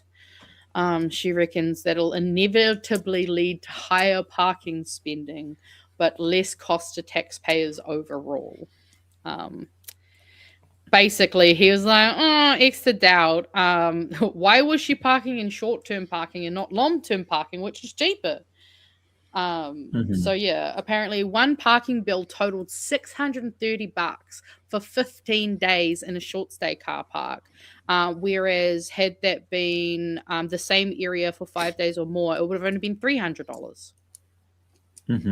Which is That's quite not good considerable. maths by her. No. And she's got access to parliamentary services, so it's not like it comes out of her budget. It's not like it's, thing. It's just, yeah, or like she could have been a normal person and like, I don't know, got dropped off. I think they're trying to be like, Taking the I just bus. prefer to have my own car. It's like, don't we all? Like, yeah. It's nice to not have to worry about getting to a bus stop or having to have someone else fucking take you somewhere. But, when you're fucking leaving your car and the most financially like expensive option unnecessarily, it almost just comes across as laziness to me.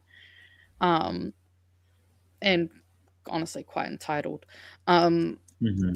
But yeah, something that I haven't seen too many people commenting on, because I know that obviously a lot of people picked up on the Louise Upston $1,000 a week, which I'm glad. Yeah. But yeah, it'll be interesting to see if they follow that one up at all. And I'm sure she'll just fucking come up with some dumb line that doesn't actually make sense. Surely the tobacco lobbyists can pay for the parking, right? Exactly. Surely they bloody wine and dine. I'm sure they could put it on their credit card, not the taxpayer's credit card. I mean, we already know that the government's being lobbied and they're influencing the government. They might as well take the bill then, rather than charging us for it.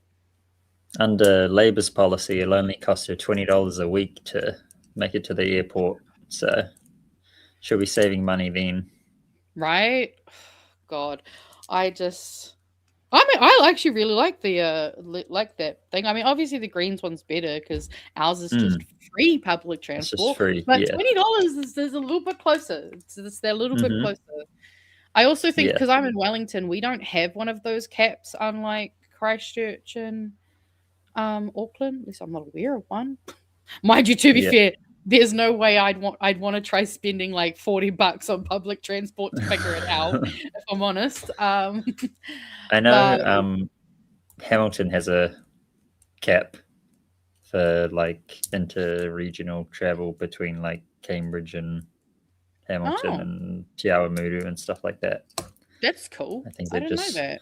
changes depending on how far you go in a week kind of thing. That's really cool. I wasn't aware that Hamilton. To be fair, though, Hamilton does seem to have seems to be becoming a pretty decent little centre. It's definitely. I know when I was talking to Louise Hutt, she definitely was selling me on Hamilton. I was like, "Damn, girl, go off! Like, you can sell it. You can sell me Hamilton. You can do anything." Like. I mostly go to Hamilton for the gardens because who doesn't love the Hamilton Gardens? Although I think you have to pay now, don't you? Yes, if you're not a resident, you have to pay now, which is dumb. So dumb.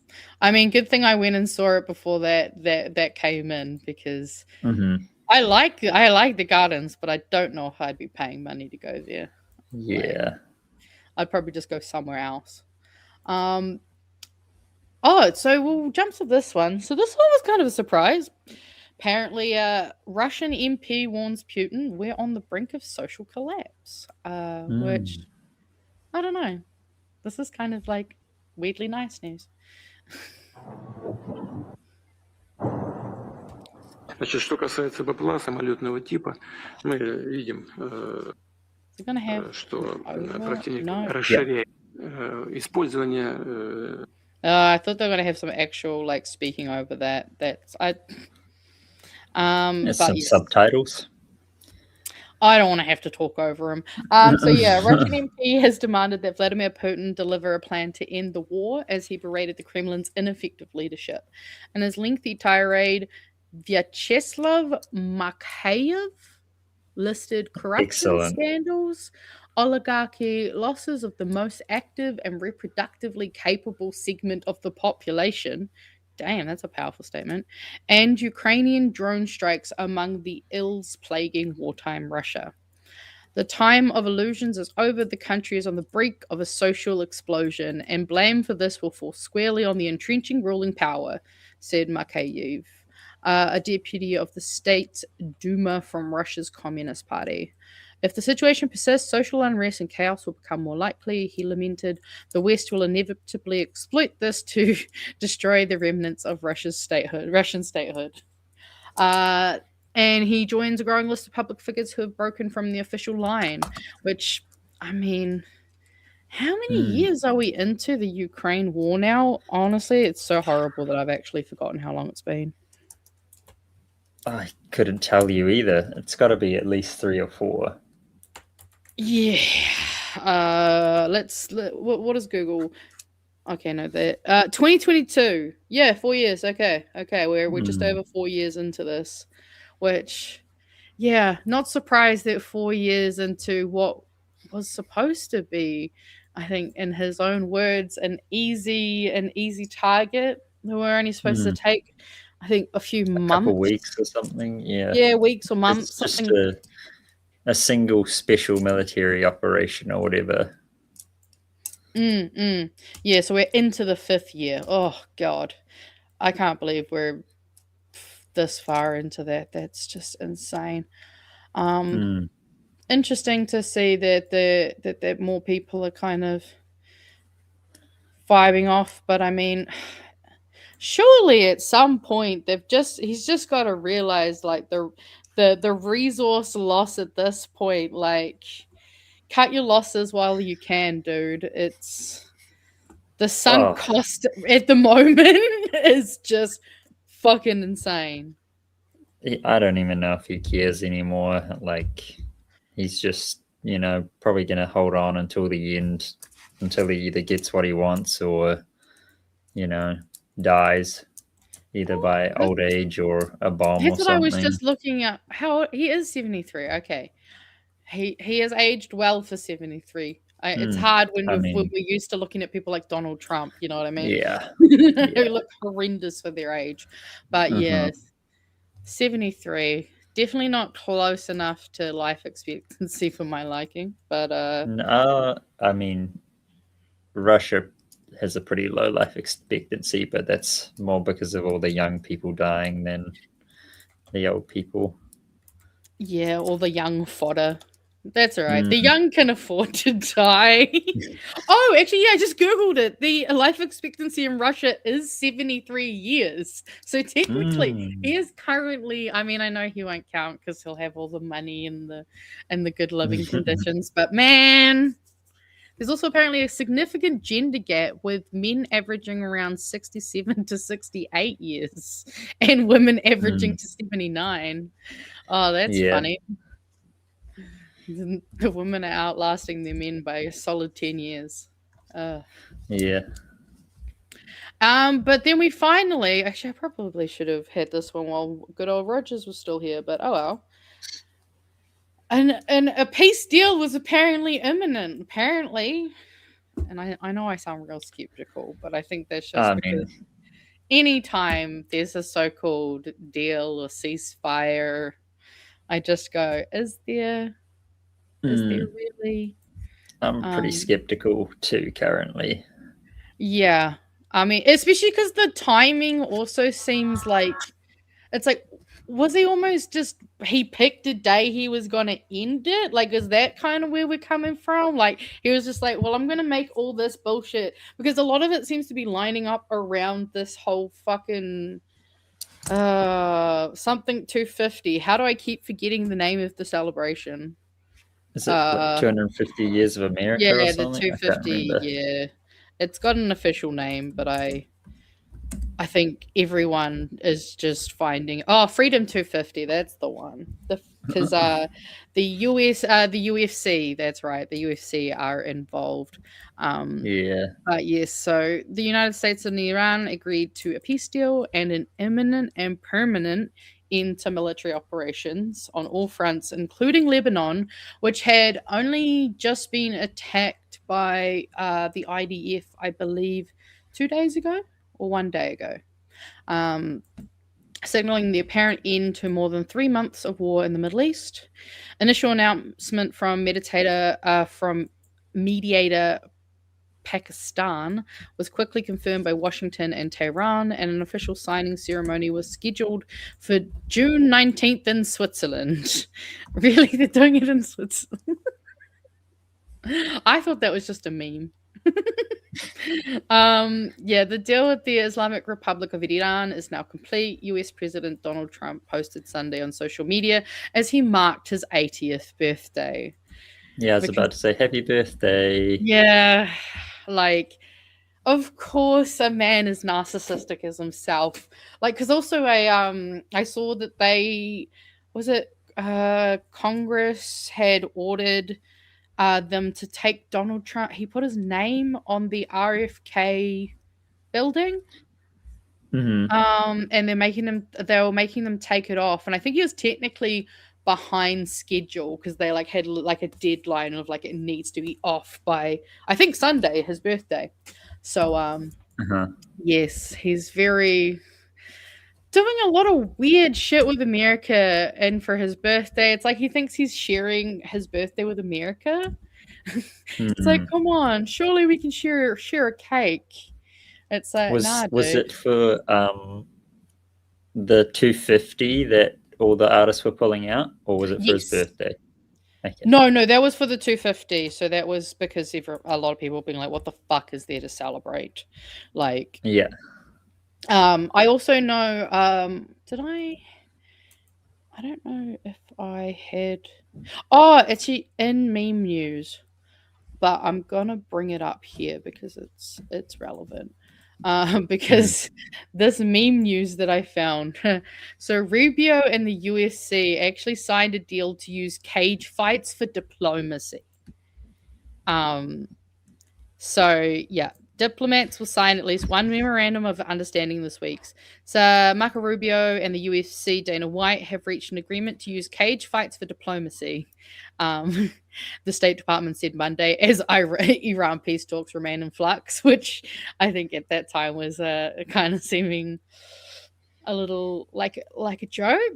But no, the MOU was announced as President Trump prepares to host the mixed martial arts on the House lawn.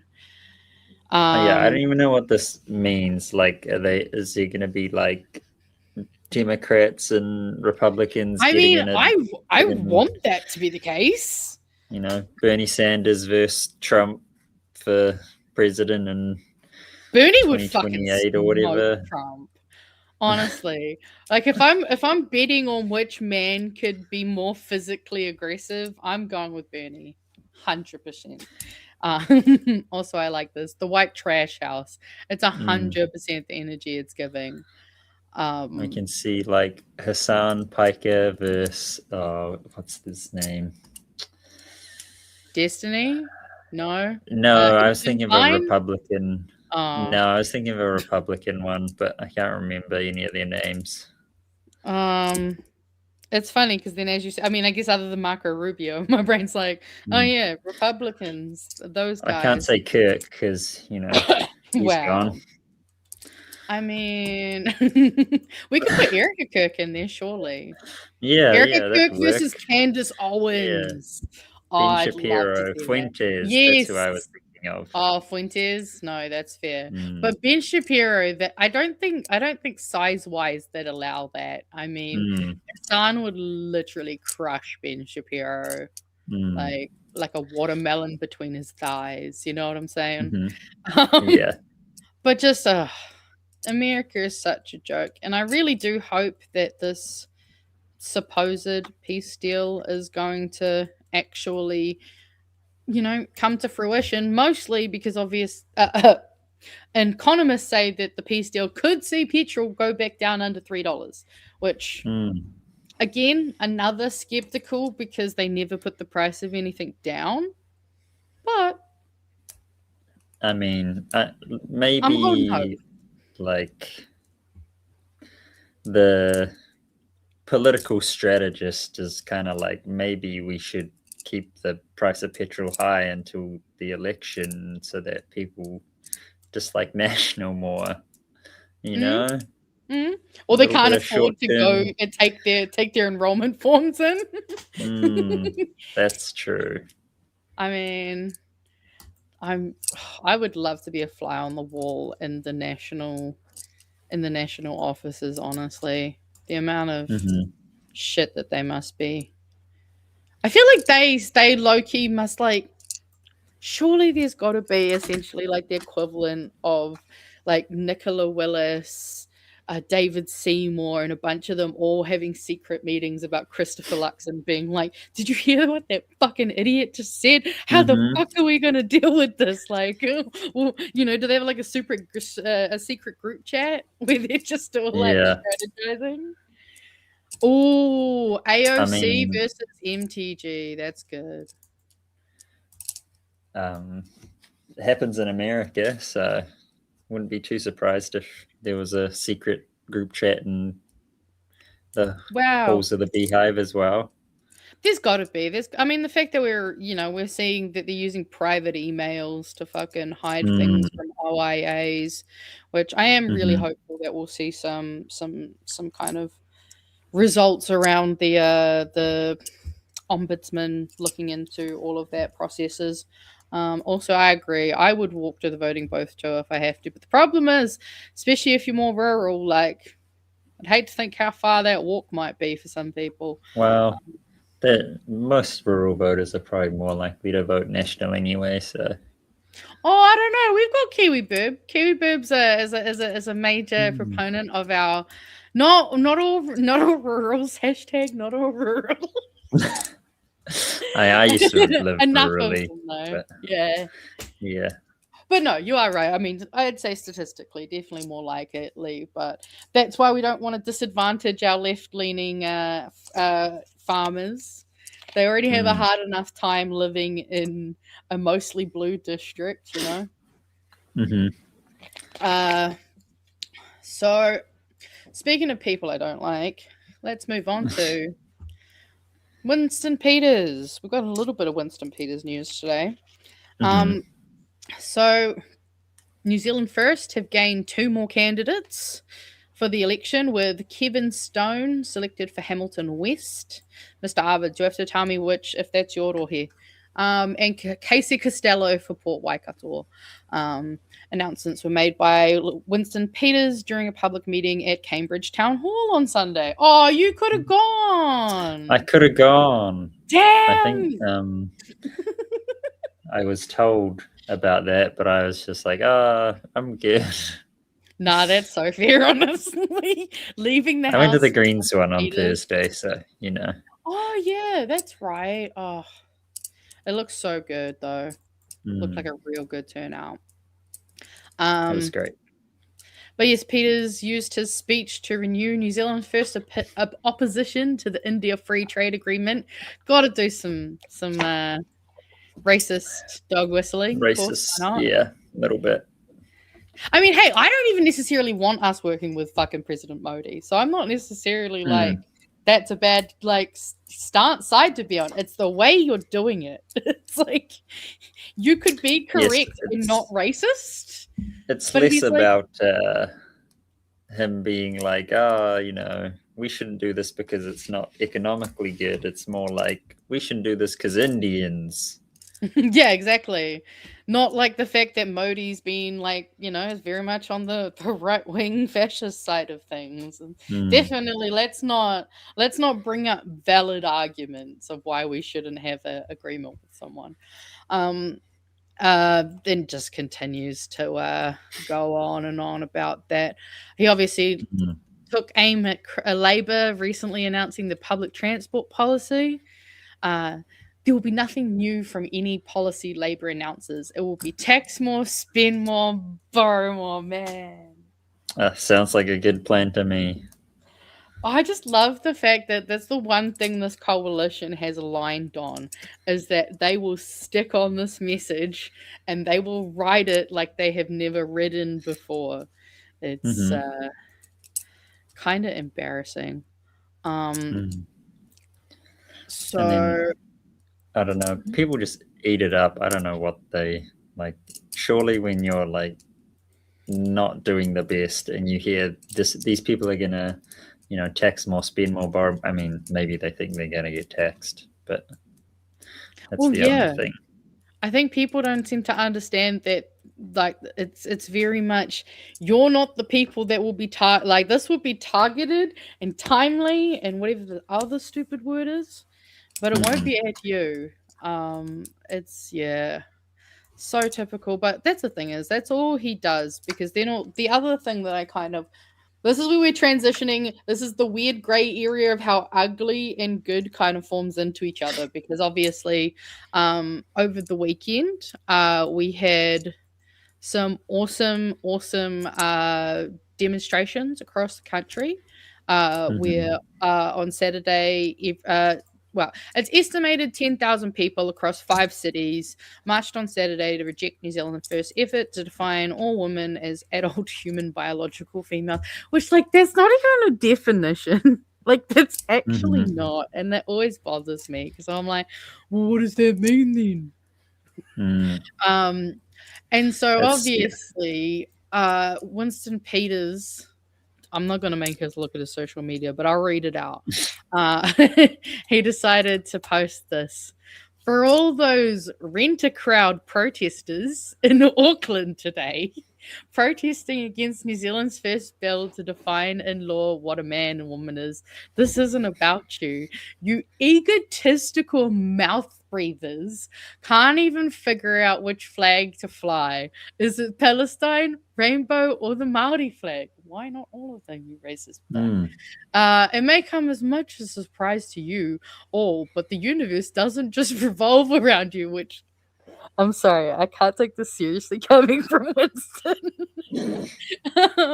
Your egos are only matched by your learning difficulties.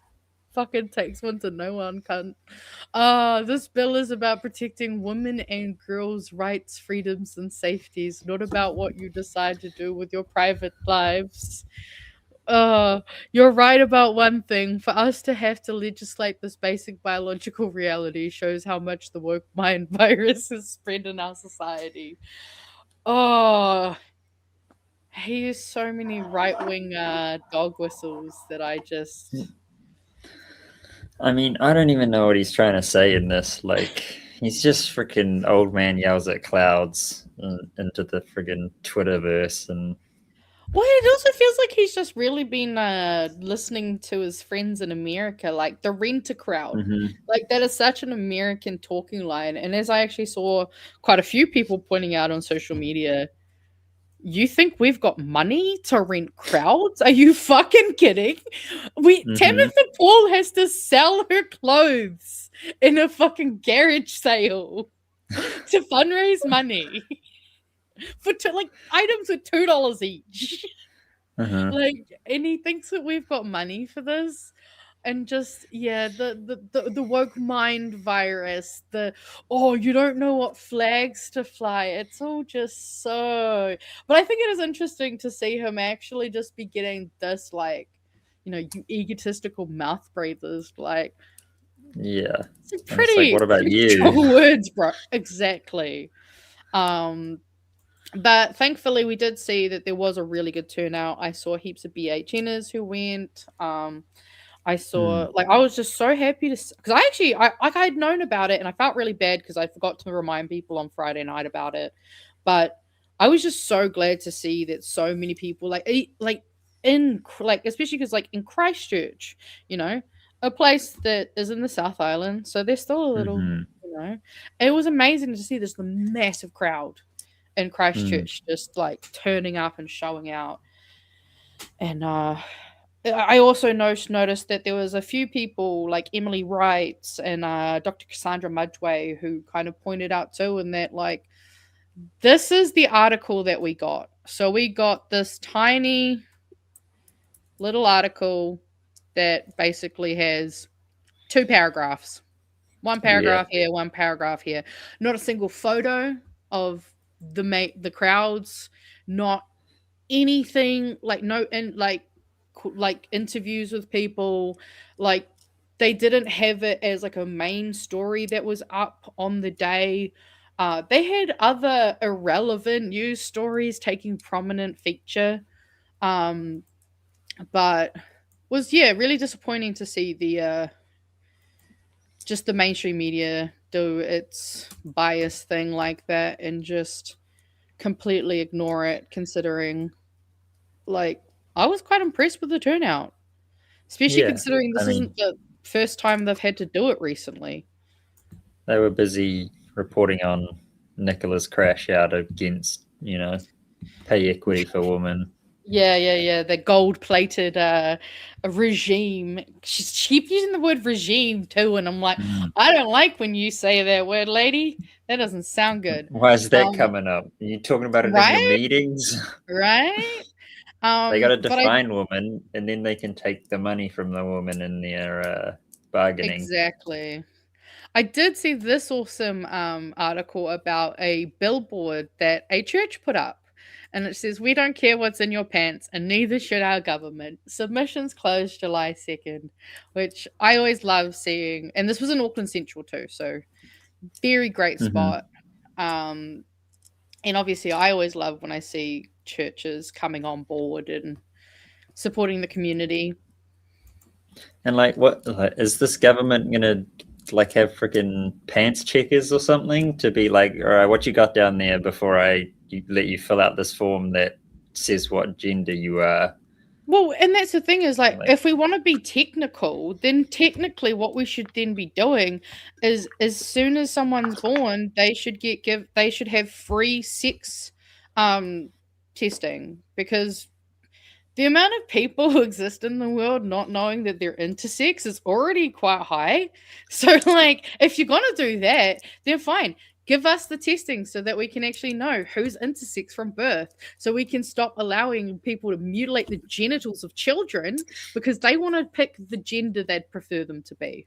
Because that's the other fucked up side of it, is that intersex children have had surgeries that have changed their physicality as a baby. Who gives you the right to make that choice? The kid didn't ask to be born, and you're mutilating it already? I mean, what is it? Fuck. Circumcision's bad enough as one thing that gets done to the penis as a baby, but that's crazy. Yeah, let's not just do unnecessary surgeries on kids, eh? But then this also kind of comes on the back too, is that News Talk ZB were ordered to read on this was Yeah. So good to read this. That's why I was like, when I saw all these things, I was like, hey, we didn't get as much around some of these other things, but I was glad to see this. Over dehumanizing comments about non-binary MP. Radio News Talk ZP has been ordered to broadcast a statement censuring its flagship drive show after a broadcast mocked former Green Party MP Benjamin Doyle, who is non-binary. The BSA, in a decision released on Thursday, upheld a discrimination and denigration complaint about the comments made on the radio station Heather Duplessis Allen's drive show. It is the first time gender non-binary people have been recognized as a protected section of the community under the broadcasting discrimination standards. RIP to the BSA. The watchdog found Heather Duplessis Allen and senior political correspondent and husband Barry Soper went far beyond legitimate political critique during the September 5th, 2025 broadcast, using language that was insensitive, disrespectful, and dehumanizing. And I mean, we don't need to reread the fucking dehumanizing statements, but I'm glad that there's at least been some small. I mean, nothing can truly make up for being driven out of your job and having your child be threatened, but something at this point is just better than fucking nothing, and I'm so glad to see it. And I saw Benjamin posting about it, so I'm glad that they got some kind of vindication. And then we'll jump into a couple of our quick. The last best one. part about that is that if it was broadcast this Friday just being, that would have been during field days, so all the people driving to field days and stuff would have had to listen to that. I didn't even think about that. Oh, I like that actually. Yeah, that's nice. You made this good news story even better. See, this is why we need people who don't live in Wellington or Auckland or Christchurch. I forget about the rest of the country. Now, this one's actually quite an important story for me. Obviously, I was born and raised in Rotorua, so this story is a story quite close to my heart.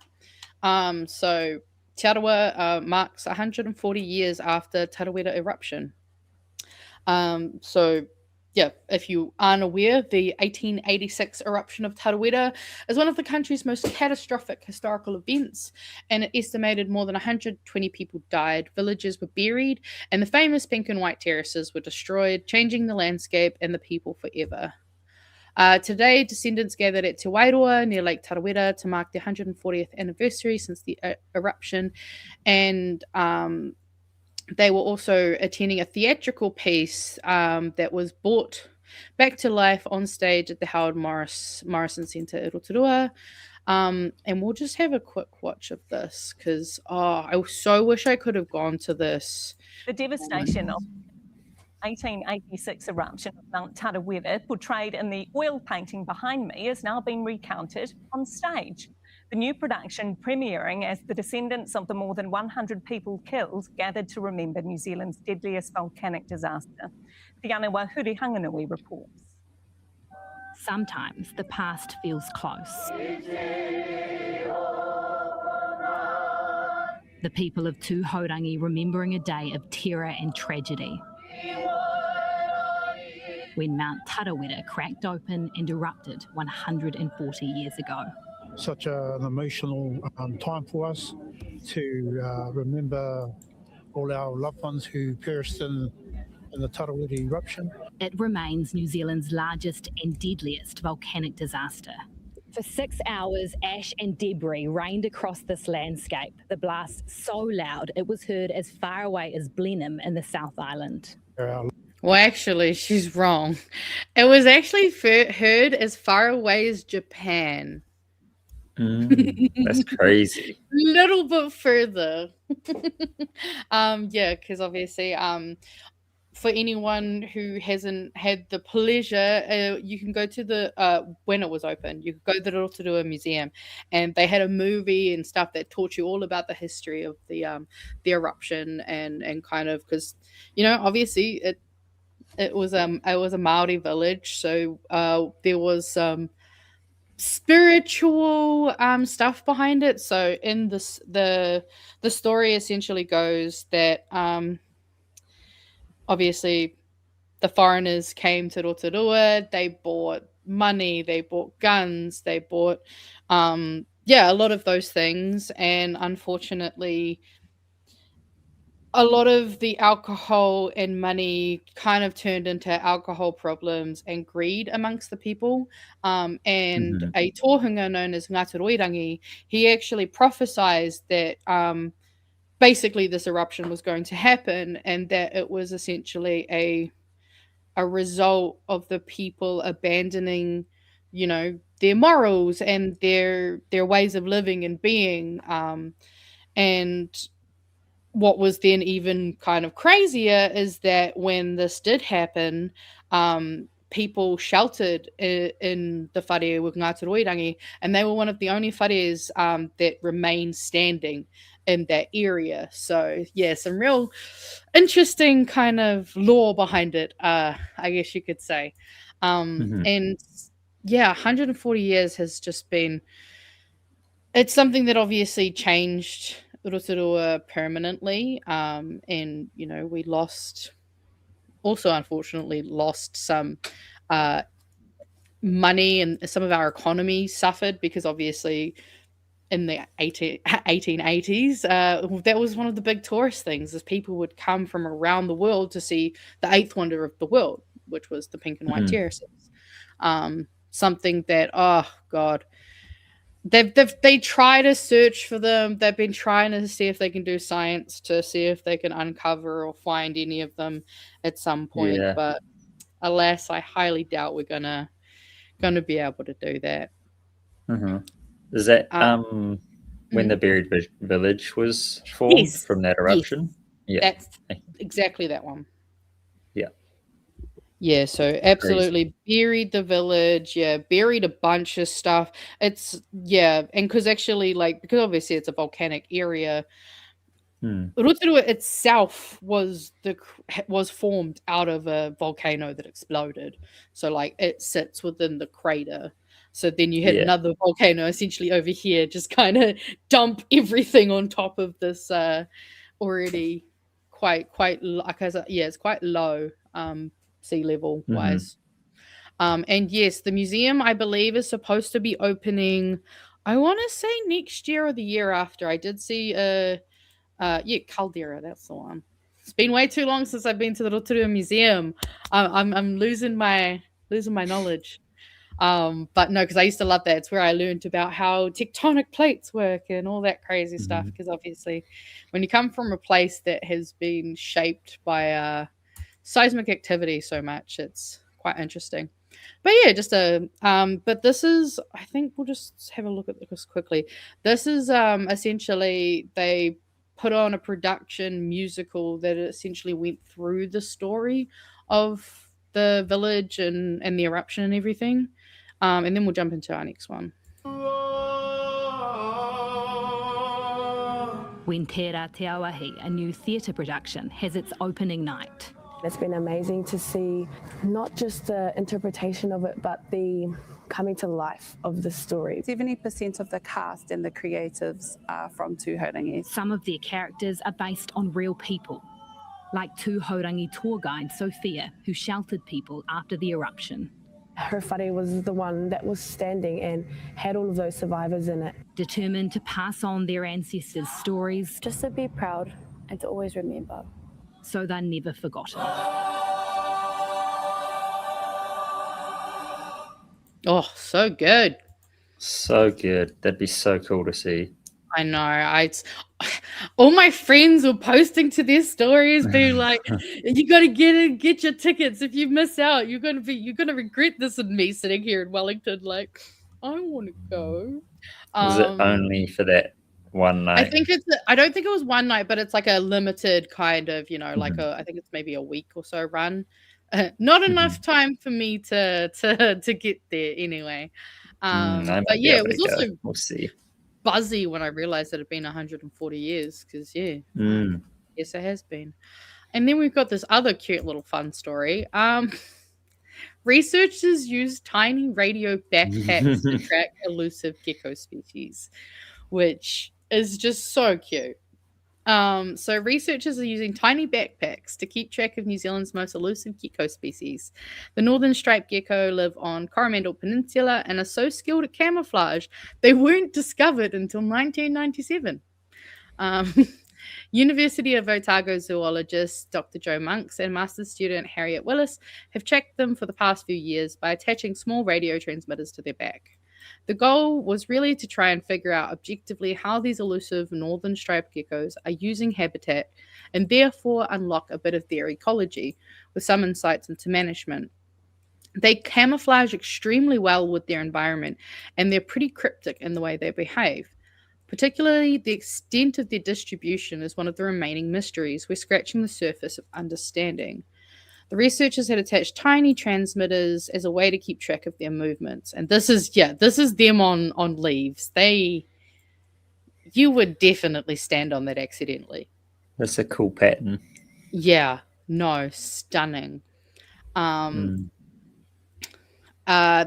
discovered the gecko had used their camouflage to hide under foliage and in trees throughout the forests of the Coromandel Peninsula. We found they use habitat in a way we previously didn't have insight into. She said, if they're close to a forest edge during the day, they are pretty much hiding under leaf litter, and that's somewhere we could never find them before. They're moving well into the forest, and what they do when they're up in the dense forest is they spend a lot of more time in the canopy, probably to gain the warmth of the sun. And this gives us evidence that they're a lot more widely distributed across the Coromandel than we've been found so far, which... That's good. Hide and seek champions? Like, it's giving hide and seek champions. Like, the fact that we weren't even discovered till 1997. That's relatively, like, well, damn, I was born then. Right? Like, that's just impressive. But also the idea of, could you imagine having a job where it's just your job to put this cute little backpack on a lizard? Dream job. I bet Laura would love this job. This seems right up Laura's fucking alley. Yes, I too was discovered before the geckos, unfortunately. But yes, I was very happy to see some good news. We got two more quick ones. Cool.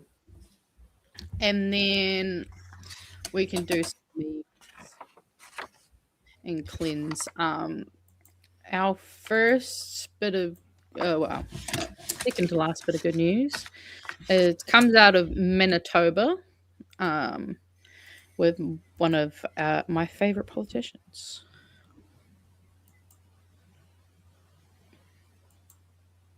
We're not going to move ahead with the data center in Ile-des-Chênes because there's a big threat to the environment and not much benefit to the economy.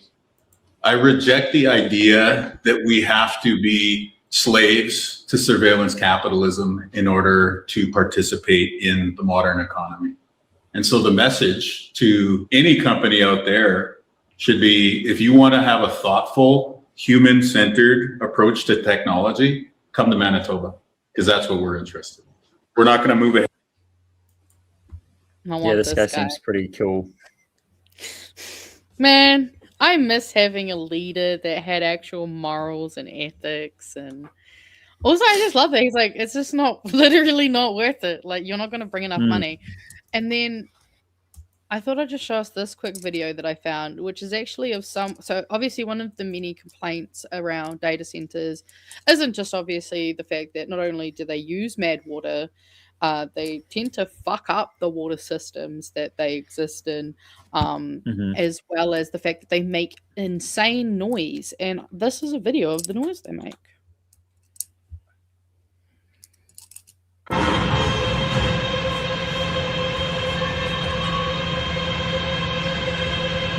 Like, that's insane.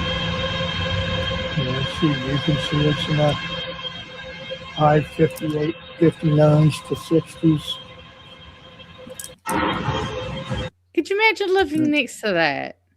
Yeah, it needs a bit of remixing, It's not really my style right now. Right? Like, it definitely needs, the beat needs to drop. I do agree. But yeah, I just, that really puts into perspective. It's not just like, oh, it's a little bit loud. It's like, no, that's quite fucking, like, that would actually drive me insane. I would hate to think what that would do to someone psychologically. And I'm pretty sure there's like a water thingy going through the Senate from the data centers in America, but well, I know what their politics are like, so it's probably gonna. I know it's even worse because so do you know about I only know them as PFAS. They're basically the forever chemicals.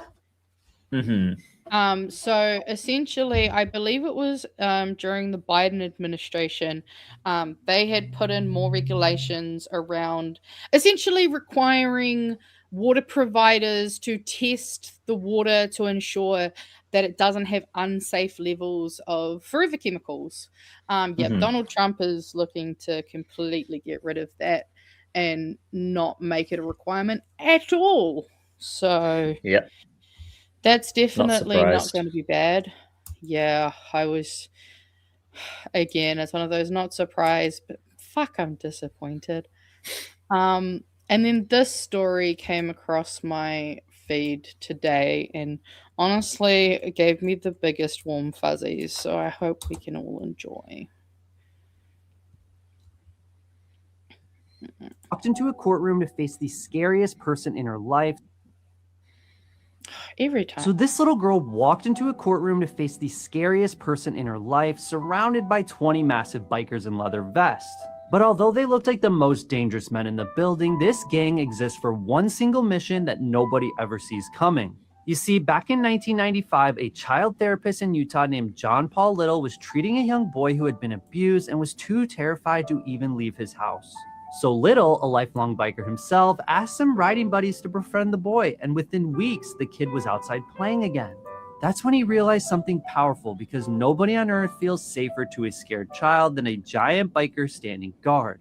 So he founded Bikers Against Child Abuse, where every member passes an FBI background check and trains for over a year before ever meeting a child. When a child joins, the bikers hold a roaring rally at their house, handing them their own tiny leather vest and a brand new road name. And from that day on, the child can call them at any hour, with bikers known to camp outside a kid's home all night just so they can finally sleep. But although the abuser counts on the child being too scared to speak in court, that is exactly where the bikers deliver their final blow. They pack the courtroom rows so the child can stare at them instead of the abuser, and in one Colorado case, a girl's testimony sent her abuser to prison. Because as the bikers love to say, they look bigger, meaner, and scarier than any abuser ever could. So this little... And I double checked it. It is real. Don't worry. I double checked it because I was like, fuck, this almost seems too good to be true. And then all the there's actually in the comment section of this video, there's actually kids who were like, this, you know, Cute. these people helped me. Like, I was grateful because, I am grateful these bikers came to the courtroom to help me testify against my abuser. It's just so cute to actually see that, like, you know, using your power for good. The thing that I realized was that this is just ACAB backwards, so it must be the opposite. Literally. And I just, could you imagine how powerful that would feel as a little kid? Just being like, look at all my cool uncles, fuck you. And like, the fact that they have to go through like proper training, like there's a whole safe framework and system put in place. I just, warms my heart to see people doing good things, not just for kids, but kids who are really need it more than most. And now it's one of those things where it's like really cool to hear about this happening, but really sad that we even have to have something like this that exists, you know? Yeah, I mean, that is what kind of does make me sad, is like, it sucks that this is the case, but it's always nice to see people being like, let's just try to find a like, we can't fix the whole overarching problem, but we can help here. And like, I just think that is so sweet. And now we can go into some but by ACAB backwards, Bikers Against Child Abuse. It is ACAB backwards. I love that. So let us jump into some cleansers. Actually, let's go to some more wholesomeness. This is another wholesome one. And actually, funnily enough, guys, okay, hear me out. The police did a good thing in this one. Okay? I know, crazy.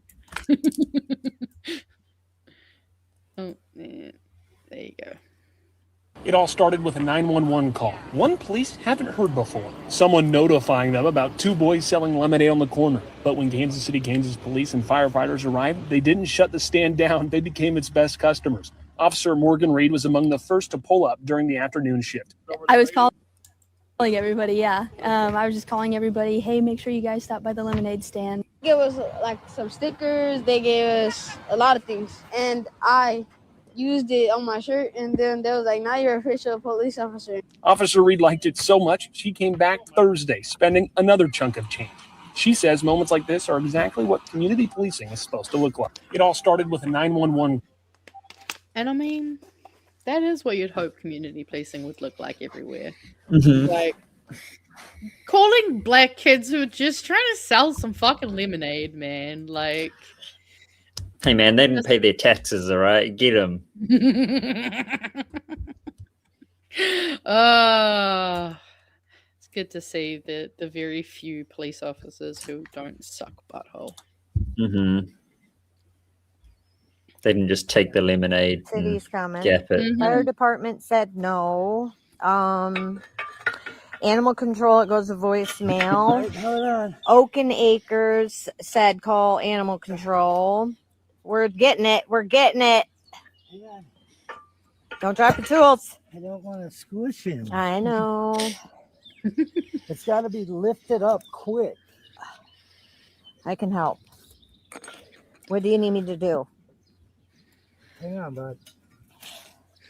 Hopefully we got this thing out by the time the city comes. I don't know if they're trying to help or He's attack. hungry and thirsty. I gave it some water. But it also at the same time almost looks like he's trying to be like, no, give it. I'll show you what to do. Like, like he isn't stuck. And it drank a lot. Like, I'm trying to help you, bro. We're trying to help you. We don't find out if he like they didn't. I couldn't find a follow-up video to see if he got out. Unfortunately, I know. I looked through too. I was like, "What? Why would you not post a follow-up?" I know. I'm so annoyed. I was like, "How dare you?" Which ones? I can't even remember which one. Oh, so I know I showed some videos last week of Beard Dad, the Pokemon card trader, and I loved the comments. People were like, is this wealth distribution? So I thought I'd show you one of my other favorite TikTokers who does wealth distribution.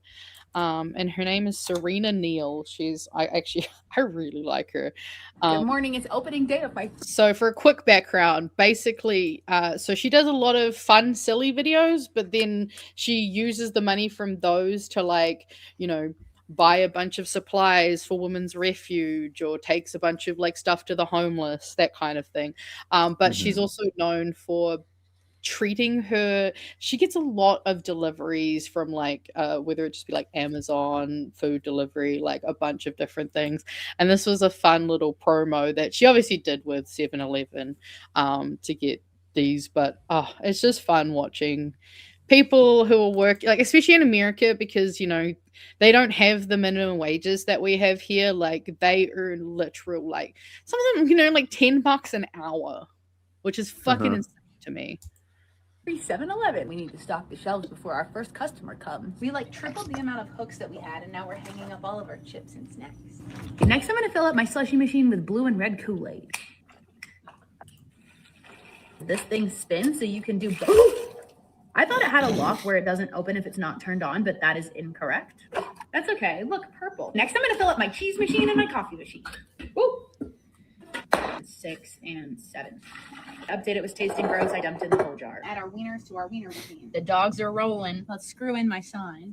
Hear ye, hear ye. My free 7-Eleven is now open.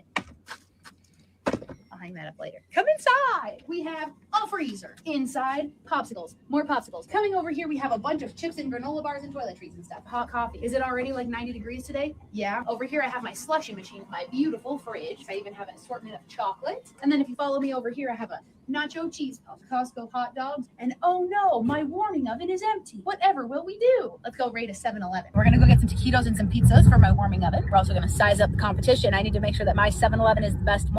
We'll skip past these ones. She's going past the data Gonna go center. in the back where the managers hang out and run payroll or do Yes, whatever that else sound was 7-Eleven managers do. 100%. Just wait for customers. I'm coming back. It's a mess. Gotta get a Slurpee. Thank you. Please help yourself. No, free. No, Yep, thank take you. it. Thank you very much. He came back. He said he would. I mean, Welcome to my 7-Eleven. Awesome. Please enjoy. Ooh, ice creams. All right. I think that's it. Thank Thank so you. much. He brought his kids. which is 100% what you should do. That's sick. Bring the whole fun up. Oh my gosh, it's ice cream. I don't know. Oh my gosh, it's already nighttime. The day really. And like, you know, she's done fun things where she's like put claw machines out, and like some of her delivery drivers have gotten, you know, like Bluetooth headphones because she knows that's what they like to use while they're working. And she like even like gets them to give her their preferred drinks and stuff, so she'll always get stuff they prefer. And it's she threw a competition, and basically each different delivery company got a jar, and whenever they deliver, they had to put their little token in, and then whoever had the most tokens by the end of the week, she shouted them a fucking pizza party. Like I love watching her videos because they just give some good warm fuzzies. Where's my free 7-Eleven? Right? I mean, to be fair, it'd be so expensive to try be someone like this in New Zealand. Like, yeah, the sheer price of things is just nuts. I think we're gonna go. Where am I? I think we'll go into some memes. Actually, yeah, I love me some really like harmless pranks. This is harmless prank territory.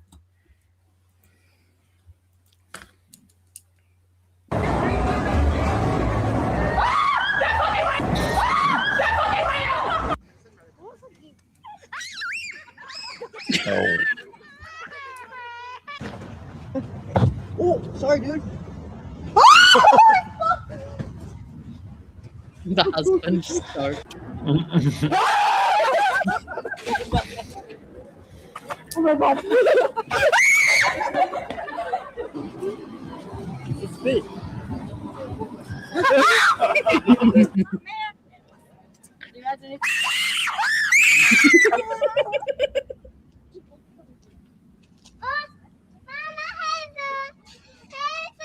Hey bro, English or Spanish?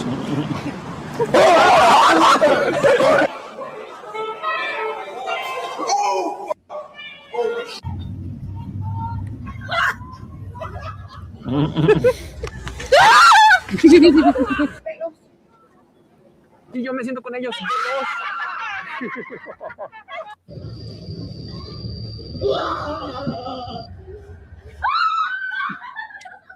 I love the way they jump that game.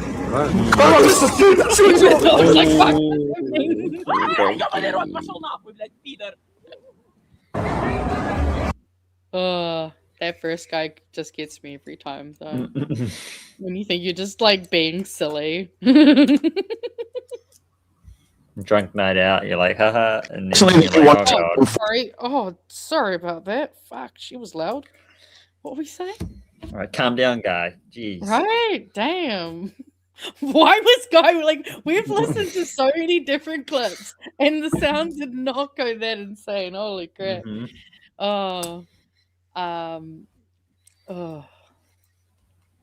Try that again. I heard recently that you wanted to arm 14-year-olds. No, I said I wanted every single boy in secondary school to have a combat weapon and be trained to use it. Well, that was more outrageous than what I said. I believe we need a missile fortress war around our country. Okay. And they will make it through the missile fortress war. And if they get through the missile fortress war, then they've got a bunch of 14-year-old boys with rifles. Well, you can laugh, but when I was younger than you, I was given a rifle and I was on my way to Indonesia. We're at war with the sixth biggest country. Indonesia would be shitting themselves if they saw you coming with a rifle. I heard recently that you wanted to arm 14-year-olds. No.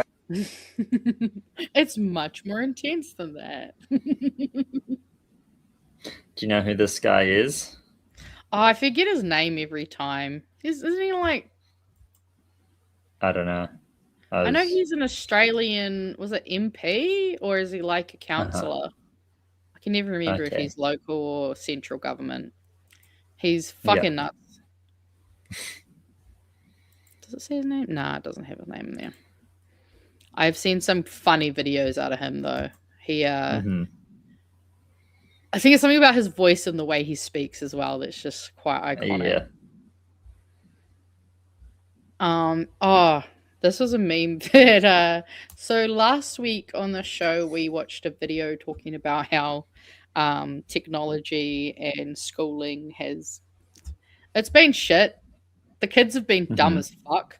And this is just a meme basically ripping on what it'll be like to be a teacher in 2070. This generation has no idea how to write AI. It's so alarming. They can't read, which is understandable because who can read whole book? Who could read book? Yeah. Book summaries. And get this, they can't even read emojis. 10 out of 10. I gave them eyes knife cat. Yeah, curiosity killed the cat. Yep, they said that they had no idea. They said that? Well, no, they don't speak full English yet. Well, how could they? They're only in 6th grade. No, but the grunts they grunted, very confused in tone. They're so lazy, they just want to put on their brain learning helmet. They're training their brain not to think, instead of training your brain to think long enough so you can tell ChatGPT what to think. Like any normal person. Or they could read books. Okay, Principal Davis. Why would I read the book if I could just see the bullet? You are consistent disappointments to me. Okay. What do those words mean?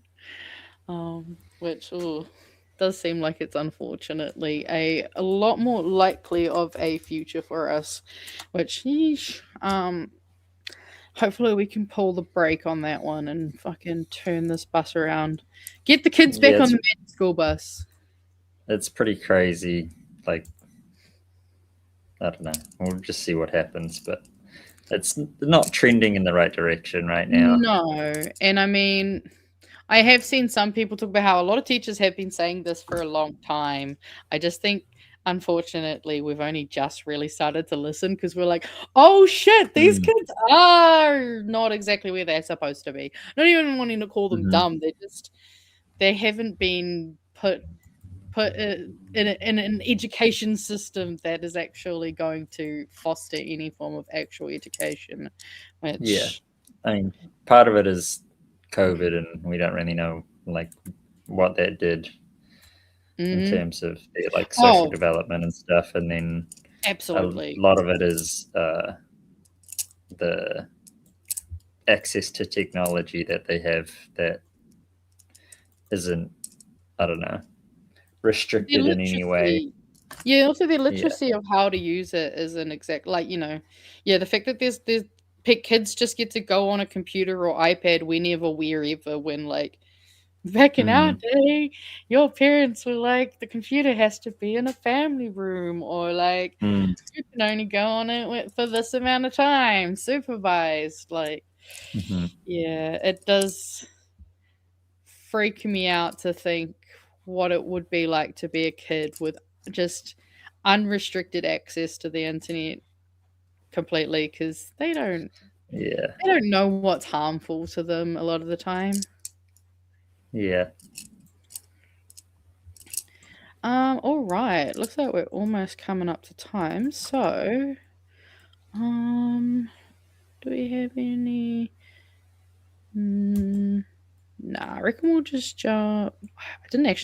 I got all of the stories ready today, but I didn't actually get a song ready, which is faux power on my end. But thankfully, Rogers isn't here to fucking berate me over it. So, you know what? At least What are you doing? What are you doing? Come on, you should have got a song ready. You only had to do all the jobs this week, all right?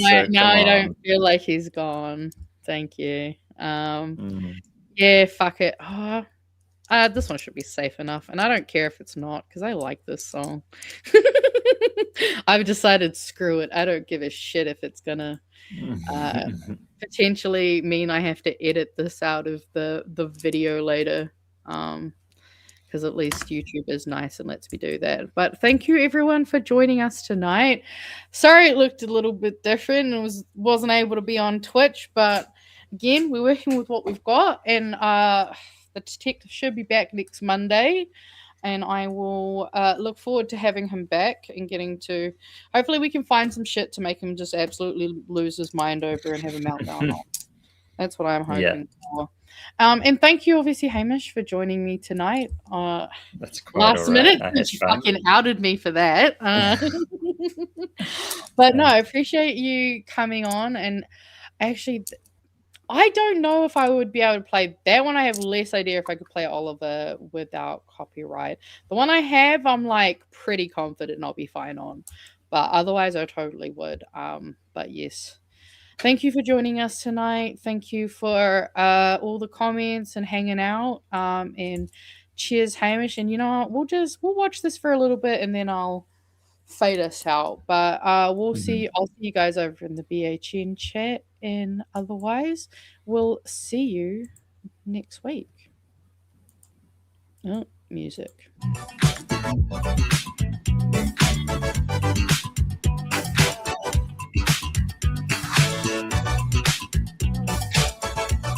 This is an autism anthem. All my friends are going out to a house in town. Let's party now. We're gonna join the crowd and make the DJ proud. Let's turn it out. We enter the house, there's a vibe in the air. Lots of fun, talking laughter, people smiling everywhere. It's been a long week and I need to unwind. This party has alcohol of every kind. There's people in the pool, beers on ice. The music is grooving and the dim in the lights. Everybody starts dancing and I roll up my sleeves. I want to leave. So dance till you stop. Do you want to go home? This party is great, but not nearly as great as being alone, no. It's Saturday night. I just want to have fun. So many beautiful people, and I don't want to talk to a single one. Lonely Island vibes. Hell yeah. I forgot to mention I hate parties every time. I give them a try. Interacting with a stranger makes me want to run and hide. And also die. I had 2 sips of beer and a couple of snacks. Stood against the wall and had a panic attack. A guy comes up and he wants me to vape. This is my hell and I cannot escape. He talks about girls and his trip to France. It feels like my body's being eaten by ants. I get a spam call from the cable company. I'm sorry, I gotta take this. It's a one-time offer, and they give me 10% off the dish if I order at the same time as the cable, and if I connect it to my Dance Wi-Fi. till you stop. Do you want to go home? This party is great, but it's 7 away, and I just gotta go. It's Saturday night. I just wanna have fun. So many beautiful people, and I didn't talk to a single one. So many beautiful people singing. We're all having fun. Beautiful people singing. We won't stop until we see the sun.